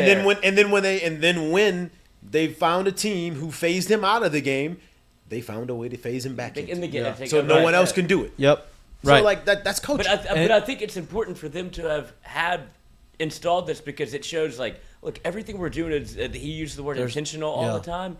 I'm doing this for a reason. There's no ever a point where you should be like, man, I'm not locked in. And it's like, bro, I'm about to quiz you on this because if you don't do well on it, you might not play. I don't know what to tell you. I saw this so funny. I'm not really trying to compare the two, but you saying that brings me back to a quote. I say a quote. It was a video I saw with Bill Belichick, and it was an old video. This was pretty early on in Tom's career, but he was talking to the defense. A lot of what Tom's career people get lost on is how good that defensive side of the ball was. And so he was talking to the defense, and he was literally as calm and as non-confrontational as he can be about it. But he was like, man, if I put you down here, I ask you to do this, and this is what it is. If you can't do that, I just can't play you. I'm sorry. I don't know what else to tell you.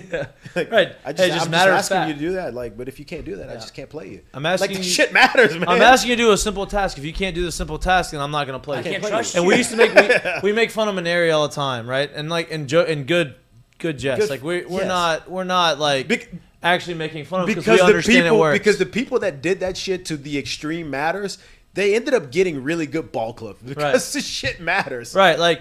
he would. This is no joke. Like, he would always talk to us about like just stupid stuff. Like he wanted our lockers set up a certain way, super clean, not messy.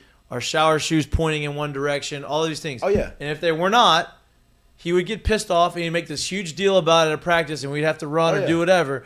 And we're like, why the fuck does that matter? And it goes back to the saying, how you do something is how you do one thing. How you do one thing is how you do everything, right? And so he's like, if I can't trust you to listen to a simple rule of doing this, I can't trust you in the game. I can't trust you to come through in the big moments because when there's pressure, you can't do the simplest thing that I'm asking you to do that requires no effort. It just requires discipline. And so when you're that stuff. when you're in it, and when you're in it, you're like, damn. But then like as you go and you see like it does, and like as you get out of it, and you go and you get to professional baseball or you get to wherever, and like someone's not forcing you to do these things, it's like, okay, I see that. I see the difference. I see it. I see it. He's talking about that, and this is That's another the Army in him, or Navy. Where did he coach? Air Force. Air Force. Yes. He's talking about that. There was a time before he was here, my sophomore year, his senior year in high school, really. We're going through the year, dude. We're like halfway through the year. We got a Thursday. We're leaving to go on the road somewhere, and everyone at that point, we're in the old box, right? You show up in that parking lot that was across from the old box. The bus would be parked right there on Nicholson right there, right? We're leaving from there. Everybody gets on the bus. He goes up and down the bus. It's ass crack of dawn in the morning. It's early as shit. Some people like literally slept in their car out there just to make sure they wouldn't be late, right? He goes up and down the bus. He starts picking players off. I was one, so I'm not going to sit here and act like I wasn't. I was one. And he goes, all of y'all get off the bus right now and go shave. We're not leaving until everyone on this bus is clean shaven. And his reasoning was, it was already his team rule, right?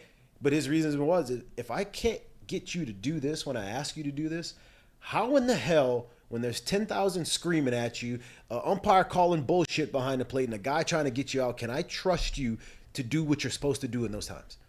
I can't. I can't even trust you. It sounds so elementary. I can't even trust you to shave right now. It makes me so mad. It sounds so elementary, but it's not because, it's bad to have it. It's because, hey, that's the rule. This is what I want to implement. And if I can't trust you to listen to me and be disciplined enough to say, okay, this is the rule. This is respectful enough of this is the rules.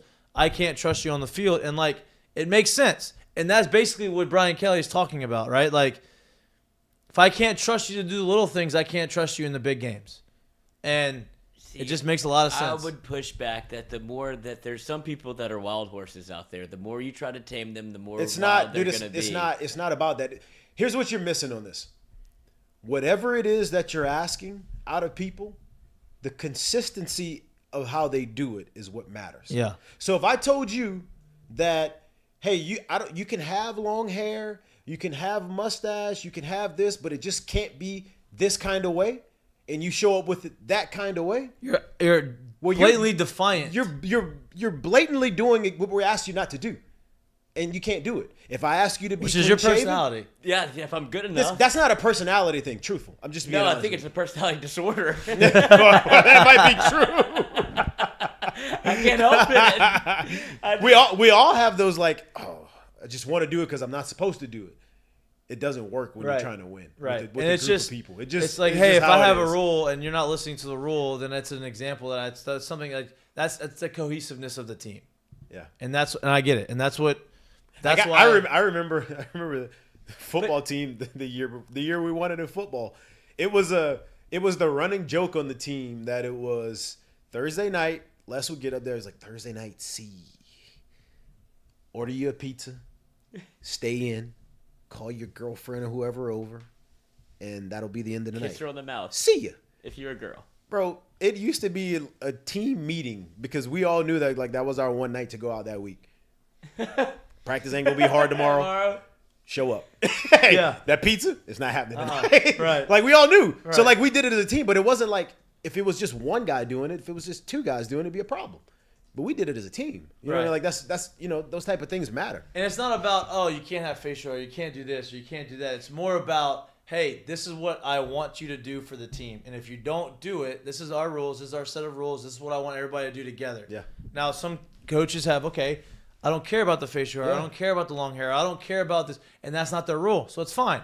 Have more. But it's a preference to the coach, and whatever is being pushed on the team, it should be respected by the team and followed. And if not, everybody goes in every way, and you're not cohesive, and you don't have the chemistry. Different strokes, different folks. I'll just, like I see it this way is, if we talk in baseball, you look at the New York Yankees and you look at the Oakland A's. The New York Yankees have a bajillion titles. It's always been a ruled list of things to do. The Oakland A's, they got two rules. Play hard, be on time. And be on time. That is all they care about. They don't care if you show up to the field in yellow Big Bird shorts with flip-flops and a wife beater on. If you're on time and you play hard, they're cool with it. Now look, Eric Burns. Now look, I'm not saying there's anything wrong with it, but I think over time, well, which one probably gets you to where you want to be more? I think that's the proof is in the pudding with that. Right, but that's why I think it works in college football so well is because you churn out guys every 4 years, so the message doesn't get stale on this authoritarian way to handle. That's why Nick Saban didn't do well in the in the NFL is because he tried to bring his same style of I'm in my way or the highway is essentially what this is. But when you start talking to grown men, you start talking to adults that I make more money than you, bro. Like if I decide not to play, you're fucked. Like. It's really not up to you at this point. Like, stop micromanaging. But when you do it in college, they churn them out every 4 years. Like, this might become a thing more with the transfer portal where they want to go play for Lane Kiffin instead of Brian Kelly, where he's like, hop in the Rari. Speaking of Lane Kiffin, they're talking about him going to Auburn. I did hear. Oh, and then did you see what he did? And listen, you're 100% right because I do think, and I think Mikey would agree with this too. I do think being in a structured program as a young man gives you the opportunity to know what works and what doesn't work for you when you get to being a grown man, right? So I do think having that kind of structure, that kind of thing into a professional setting, it's really hard to do because you got grown-ass men, right? But having that as a young man, it kind of gives you a guideline to kind of go by and things that work for you and that don't work for you as you turn into a grown man. That's where I think the difference is. And that I'm cool with Brian Kelly and I understand the testing part of it because I want to make sure the guys that I put that out there I can trust. The other stuff, which I don't think he's doing. Well, and here's the other thing about the testing thing, right? I'm willing to bet not all of the quizzes are just about football. I would hope they mostly are about what we just talked about. Like, were you paying attention? And it's like if it's a no, then it's like, damn, you don't give a fuck. If we win or not. I think so. But I also think that because knowing how Brian Kelly thinks and operates and how he believes in, nutrition and different ways of getting to these results I think he's thinking of the mind as like, hey, it's like a muscle. We have to, you work out, you stretch, you do these things. Hey, we're going to give you things to activate your mind so that you are sharper and ready to go. I'm assuming that's part of what they're doing, right? Like, I don't know about that. You don't think so? Not all of it. I'm talking about mixed it in. You know what I mean? It's probably it could be mixed in, but my only pushback on that would be I think if they're doing this Saturday morning before, after walkthroughs, that a lot of it is the vast majority of it is football. I agree, but there's science behind saying hey, you know what? You wake up, you go and you do a crossword puzzle, or you do something else just to push it. I don't do a Sudoku or do whatever, but it helps activate the mind to keep you sharper. Now, I'm not saying that's what they're doing, but the way Brian Kelly thinks and the way he operates, that wouldn't shock me that is something that he kind of tries to mix in and kind of build a different type of habit. I'm not saying that it's happening. Right. But and it's a built-in way for him to be able to kind of turn your nose up at you if he's like, oh, you didn't do your crosswords. I don't want to do a crossword. I don't need to. How you do anything is how you do everything. Right. But I'm looking at film instead. What if that's my answer? Then okay, great. But right, that's what I'm saying. Well, you're not part of it. That's what I'm saying. When you start crossing the line, but I'm not saying that's what he's doing. But I think there's benefits to what you're saying because I'm a big mental advocate for I try to do meditation or whatever. I do all that nonsense that I hope works, but when it gets to a point, if it's not working for you have to coach every player individually. In my mind, yeah, no, I agree, but there's a broader thing that everybody can fit into but then the details have to be individualized. Right. But absolutely. there is like the broad. Okay, hey, these are the ground rules. These are how I want the whole team to operate. Those are things that you have to abide by. Now, how I coach you, whether it's hey, I need to be your friend and like hey, kind of not coddle you, but be a little gentle. Everyone gets treated equally, but not everyone gets treated the same. Exactly. Perfect way to say it. Like there's some guys like for me, Maneri knew he had to get my ass. Like he had to like challenge me and piss me off to get what he wanted to get out of me sometimes. Other guys he had to like kind of pump him up and had to like, stroke his ego a little bit to say, hey, you got it. Yeah, right. And like that's just That's what it is. But that's good coaching. That's what I think the most important part of coaching is understanding your locker room right. That's But the most important part of teaching. Yeah. Yes. Right. Not even just coaching, literally teaching. Right. So yeah, I think us breaking down actual stuff. we're in very good hands. Very, very good hands. They're in very good hands. Before we go on to the Seggies, Aaron Nola started his game off nice and toasty. 2 innings, 0 runs, 3 punchies. I was trying to see. LSU baseball got a commit. Shout out to Hunter Fournette. He's in every chat. I don't know how. You might as well work here. But LSU baseball got a commit. I'm trying to find it. I don't have the Twitter linked on here because it's a new computer. But I'm trying to figure out who they got. The 10th ranked player in the class of 2024 landed Victoria and is staying in Louisiana and headed to LSU. There we go. That guy looks like a stud. 10th rated player in the country. I don't know if he's coming to school. But Yeah, of course not. But at least you get the commit. Yep, Still you get the early. commit. Still Still early. You early. don't know. 2024, something could happen. chance. Whatever. But before we get to the Seggies, the last thing I want to talk about before this weekend. Now, actually, the last 2 things. One, I want to talk a little bit. The last little piece about the LSU Alabama matchup this weekend. In the past, Alabama has had a shutdown cornerbacks, some shutdown secondaries, right? They've had wide receivers who are going to beat you over the top, and they have not made mistakes. They didn't have a lot of self-inflicted wounds. They didn't have a ton of penalties. They didn't turn the ball over a ton, right? And in the past, teams that played them close, and the longer the game had gone on, and the tighter the game got, and the more magnified those mistakes became, those other teams seemed to make those mistakes.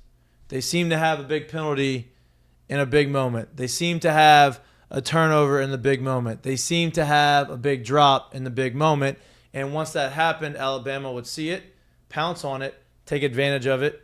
Boom. Either the game is out of reach at that point, or Alabama makes that one last play to win the game. A la LSU, Alabama 3 or 4 times throughout the course of our lifetimes of watching it. Something were to happen. We win the game. We're winning. We score a touchdown to win. They have no timeouts. There's 40 seconds left. Our kicker kicks the ball out of bounds. They get the ball at the 40. They go down. They score a touchdown. They win the game. Things like that, right? My point to bringing all of these things up are this Alabama team, as talented as they may be, as good as they may be, I don't think they aren't as – they are more mistake-prone than former Alabama teams, right? They had 17 penalties against Tennessee. They had a punt that nobody touched, and the guy decided that he was going to go and grab it and fumbled it, right? Gives it back to Tennessee. Gives it right back to Tennessee. They've had a bunch of drops. They've had a bunch of missed assignments. They've had people that have gotten beat. They've had different – I'm not saying that they do it all the time. But what I am saying it's is more mistake than you're used to seeing from a Nick Saban coached Absolutely. Alabama team. And so those worries are still there. But you have to imagine, like, okay, now we go out through the game. It may be them that make the mistake this year, right? They don't have that game break. Now, they have the game breaker at quarterback. But they don't have that guy that beats you over the top. Now, I'm sure they had guys who are talented enough to do it, but nobody has proven that they are willing to take that role, right? They haven't had now. Is it Kool-Aid McKinstry? Mm-hmm. He's been pretty locked down as a corner, but they've had some issues in the secondary. So much so that they had to put Eli Ricks there, who I don't think Nick Saban wanted to play. Now, Eli's played very well that one game that he played and started, but you're not used to seeing that disconnect. And, I think for LSU that bodes well because I think that there's some ability there. There's some opportunity there to take advantage of maybe a little lack of discipline or maybe a mistake here or there. That's just me. In the past, I was worried about, if we keep this shit close, game gets a little tighter, butthole gets a little tight, boom, the mistake happens, Alabama takes it, boom, we're going. Exactly. And you're asking your team to do things that you probably shouldn't be asking them to do. Exactly. And that kind of situation, why make it harder when they're already nervous? Right. I mean, you saw the Oklahoma State quarterback with his hands. It's a 48-0 game, and he's a freshman quarterback. The game is out of hand. It doesn't matter, but you can see how in any moment, if you're inserted into the game, it's like, I've never really done this before. Right. Why are you asking me to do it? And he's literally got tremors because he's so nervous about taking his first college football snap, throws the interception overhand. It was just an abysmal play. Right. And it's just, but he was nervous. Man was nervous as shit. And that's me just trying to put a bow on the conversation we had about Brian Kelly and how disciplined and how doing. In the basement the first time he went. No doubt. I'm good. That's a real thing. Yeah. It's a real thing. Good points. Great points. Great points. Right. The second thing I want to talk about before we go. Before we get off of that one, you talk about they don't have a game breaker. They have activated Tyler Harrell, the Louisville transfer. He is starting to work his way back into the mix. This is Nick Saban going deep into the deck. For sure, but for the ace cards that he didn't want to play. And we talked about how coaching matters and discipline matters. At some point, winning matters. Right. And now you put Eli Ricks in, you put Tyler Harrell in. No, I agree, but I'm not saying they don't have guys that aren't capable of it. But he doesn't. They don't play his brand of football. You still have, nobody's proven it. He hasn't proven it. Well, he may be talented, but he hasn't proved it. Right. They haven't. No, and if Eli Ricks is anything that I've heard that he was at LSU, they're not going jive. But now it's getting to the point. It has been a lot of that. Right. That's why he hasn't played. But you can see when talent bears out. At some point, Nick Saban says, "All right, we're going to play Mississippi State, and I need guys that can play corner, because I'm tired of losing." And one of the Eli Ricks, regardless of attitude, All-American 5-star corner that has proven every time he's on the field something good happens. I'm excited about the matchup between him and Kayshawn. Do you think he spies him? No, but I think that or follows him. I should say. I don't think he follows him. They're not going to do that. I don't think because Kool-Aid McKinstry is really good. I just don't think he's going to follow him. But I think that they're going to be matched up a few times and it's going to be good. If he plays, it's a problem. Who? Eli Ricks, which I think he is. That was his warm-up game. Yeah, that's what I'm saying. There was a point in time whenever you looked at it, it's he's only played 2 plays and has 2 tackles. That was 6 weeks into the year or 5 weeks into the year. Now he played one game. Look, he's very good. Now you have Kool-Aid, and now you can put the things that you thought were a strength for LSU. You can slot him down on Malik Neighbors. You can match him up with Brian Thomas. Yeah, but that makes it that he's no a doubt. game changer. But that's never that. I mean, that was never a doubt. It didn't matter who they put out for me. They were always gonna in the past. There's always gonna have an All-American at cornerback. You're gonna have to deal with that anyway. But they going into the season, you expected them to. Kool-Aid McKinstry is gonna be an All-American. Oh no, that's what I'm saying. 1, but 2 makes a huge difference. Yeah, no doubt. But you expect that going into the season to have that doesn't surprise me. It doesn't scare me. That's what when you play Alabama, that's what you expect. So I'm not worried about that. I think our receivers are very good. I think they're good enough to go up against them. And this is what's exciting to me is this is Kayshawn's game of the year. If he wants to show that the NFL scouts that he's a first rounder, this is the way to go and do it. Well, you can't play this. You can't play this. It's just not on the TV. That's just for you. Oh, just for thank y'all. God. Thank you. But here's the next thing. Oh, yeah, just live stream the game. I mean, fuck you. I mean, I don't know. Maybe. So the second thing I want to talk about, getting off of it, we're excited about the game, obviously. We're going to talk more about the game on Friday. Speaking of Friday, this is what I want to talk about. We are live again from Uncle Earl's Friday, 4:30 to 6, I think.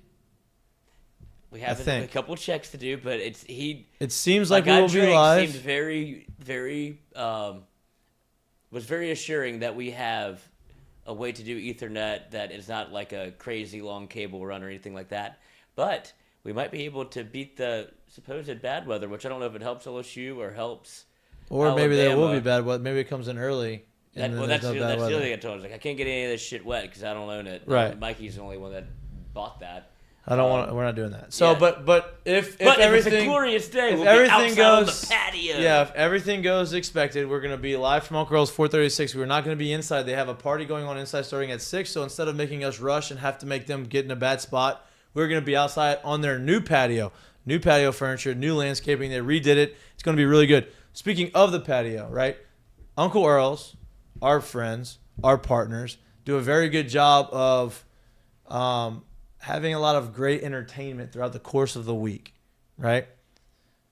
If you're interested on Thursday night to try to, wet your beak a little bit before the weekend and get a little toasty I've been getting and caught do in whatever. there a Listen, little bit. they're having a patio party tomorrow from 6 to 9. They want to highlight and accentuate the new outside space that they redid. They have some nice, pretty landscaping. They have some new furniture. It looks very comfortable. They have Zach Day from Austin, if you're into country music, a little bit of soft rock. Like, this guy is, from what I've been told, I don't know him, he's really good. 6 to 9 outdoor patio day, patio party from Uncle Earl's tomorrow from 6 to 9, right? They're having a tequila tasting with La Adelita tequila. Did you like how I said that? I did. You and Dan Canterbury. He goes. You've been practicing that. Yeah, Dan I'm practicing in my Canterbury head. with La Carreta sponsors hold the rope. La Carreta. Carreta. He's like, I lived in Miami. I could do that. And I was like, okay, you go for it. So dude. tequila tasting with La Adelita tequila. That same tomorrow night during the patio party from 6 to 9. So wet your beak with a little tequila tasting, listening to some good music, enjoying the outside, the new outdoor area. It's gonna be a decently cool night. It's gonna be fun, right? Friday. Perfect timing for me. I just got on the tequila train. There you go. Friday, we are gonna be live from Uncle Earl's from 4:30 to 6. Come and get the Blue Crab Redemption is playing Friday night at 10 o'clock, right? Come in early, have some drinks on the Mik'd Up tab. Come and watch us and hang out with us outside again if the weather's permitting. And come get your wristbands early.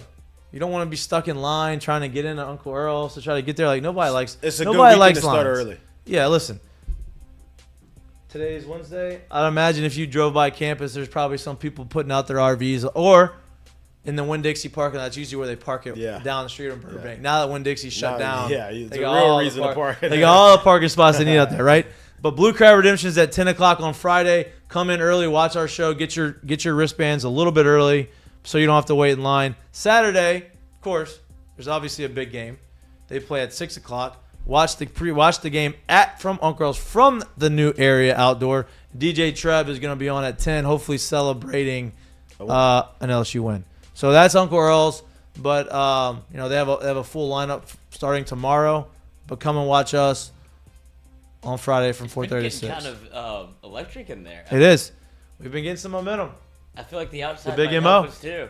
You talk about the RVs coming to town. Our old, I don't want to call it old Jackie, but Jackie 1. I think he's just Jackie. Sent us a video from, he's been doing some content from walk-ons, but he said it's already happening, boys. They're already out. There it is. The RVs There are it in. is. Is that not the parking lot that I was telling you where it was going to be? Is this today? Yes. Did I not tell you that? It's Wednesday. I mean, can we literally? I wish we could pull. I wish we had the clip on Monday. I said, hey, on Wednesday you're gonna start seeing RVs in that parking lot that they're showing right now, getting ready to go. It's real. It's happening. Love that. Love They that. just take off work? Oh, listen, Yeah, dude, probably. this is like Unless they're driving from there to work every day. Thursday's gonna Well, be you even jump more. off the RV, get in the car. Get the car. Yeah. Thursday they're gonna shut down that parking lot, the front of that parking lot Yeah. next to campus. Yeah. Or Friday. It'll be taped off tomorrow afternoon. Yep. How mad are those people that are like, God damn it, they got here on Wednesday? Listen, at this point on a big game like this, You should know. not many people are going to school. No, All school right, work. let's get down to the Seggies. Not My Fault's brought to you by Doe's E-Place, our friends at Doe's. We actually need to get some new signage for Doe's to put on here. Oh, absolutely for Doe's, but I've gotten many, many compliments about the Uncle Earl signage we have. Yeah, it looks great. This is primo stuff that they brought out. Yeah. So shout out Uncle Earl's for giving us that. I know, Yeah. And the color fits our color scheme too. they did a go. great job. So, Yep. but I had a couple people walk in here today. They're like, "Oh, that looks great." Yeah. My first. Let me get the article back up. Hold on. I was trying to pull up the baseball game. Okay. This is my fault, not my fault. Totally this guy's fault, but it's just too funny of a story. I can't believe. I mean, of course, this fits. This is you. You would put Yeah. this in here. And this is him. That's not me. That's him. A home inspector in Oakland Wait, are we County. gonna watch this? No, it's just a picture. I would love to watch it though. A home inspector in Oakland County, What? Michigan, has been convicted of Don't average. say that again. That's very weird. I would want to see why. No. Just keep reading. Keep going. I've gotten pretty good at reading, on the air. I mean, I'm a good reader, but I've never read out loud. Like, why would I do that? It's like He can't even read. Can't even read. That's what you're terrified of. But this man here, whatever you think he's about to do with that Elmo doll, if you're a sick fuck, He's got the mask on though. Good for him. yeah, COVID's the least of it. He's probably got AIDS. He's gonna cover this man's mouth up because a home inspector in Oakland County, Michigan, has been convicted of aggravated indecent exposure after a security camera showed him masturbating with a Tickle Me Elmo doll while at a client's home. I guess this is public information. Kevin Wayne Van Leuven of Clarkson was convicted Wednesday during a one-day trial, but acquitted on another charge: malicious destruction of property. He face fucked it.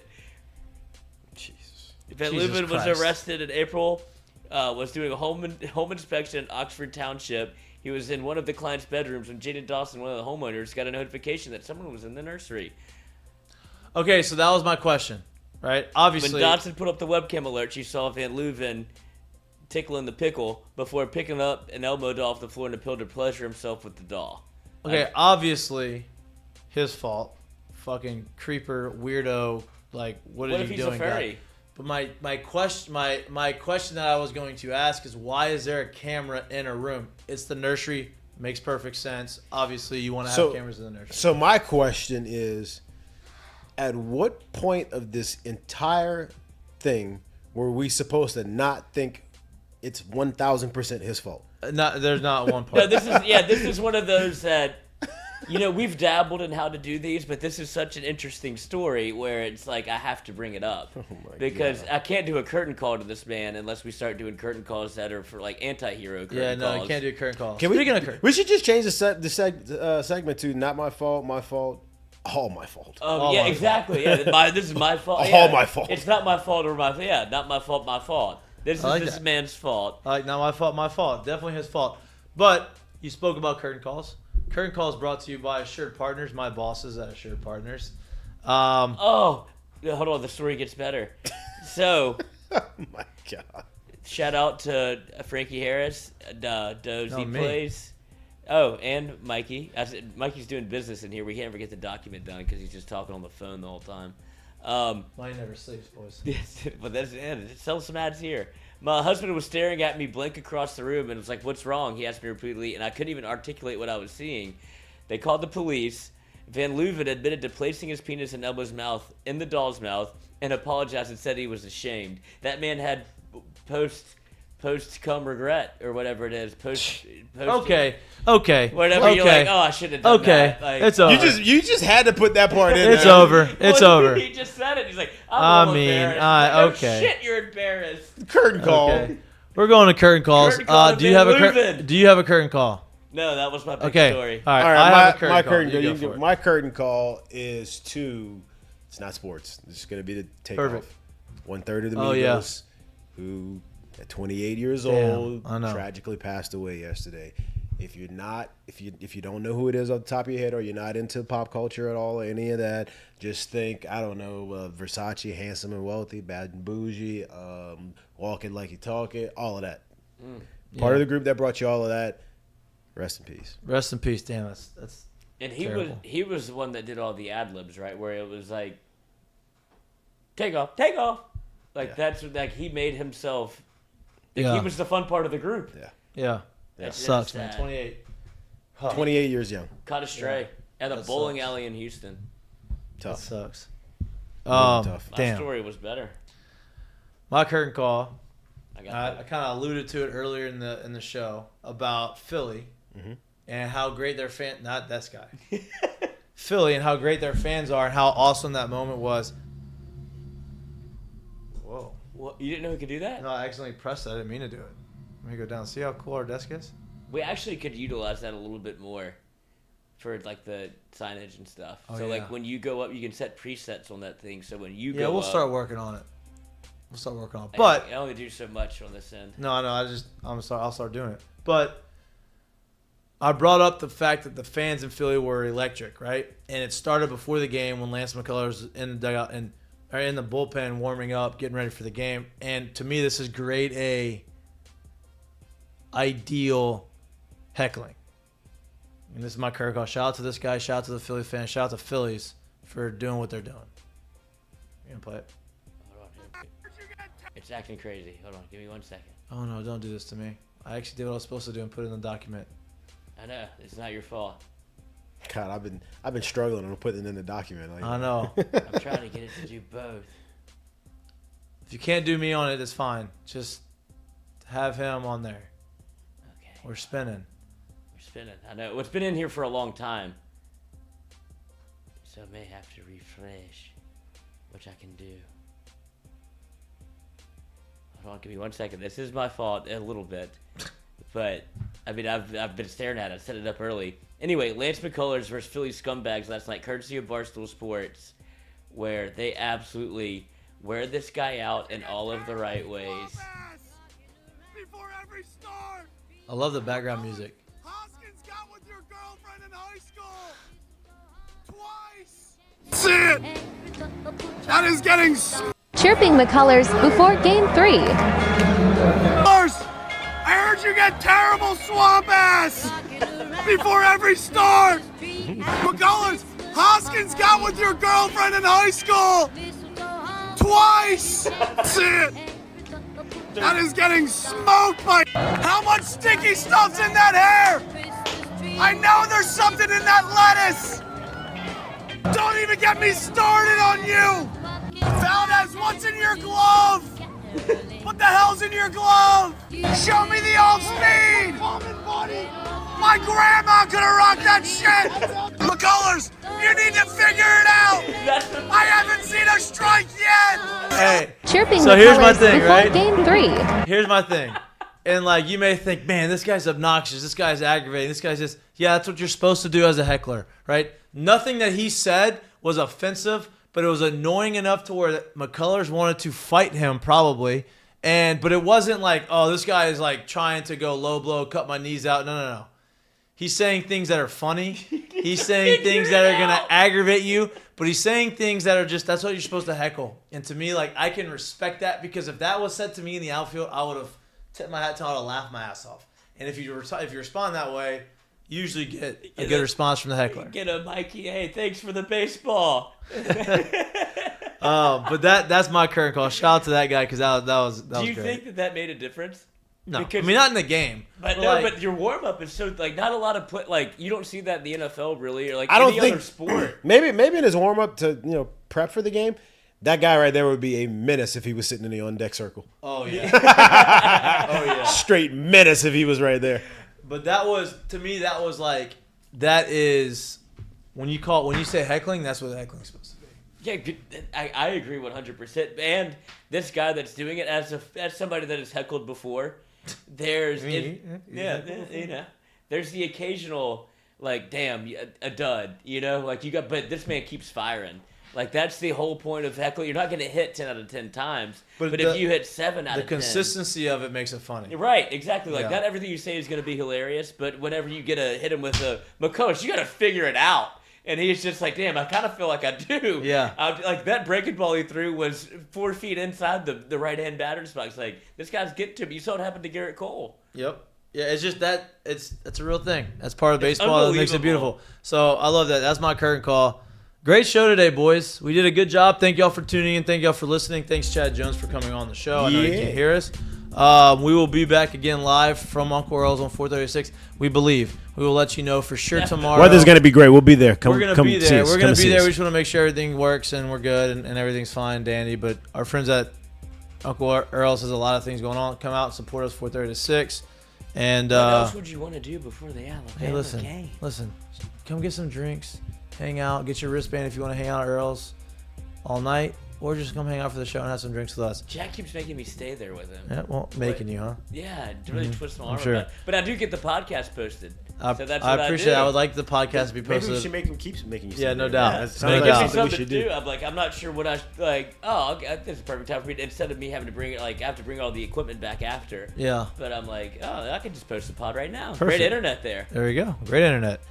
You're watching Mik'd Up. We're brought to you by Sterling Automotive Weekend. We'll be live again Friday, 4:30 to 6. We're definitely going to have a lot of Alabama. Probably won't talk any LSU Alabama, I don't think, on Friday. Not on Friday, no. No, probably not.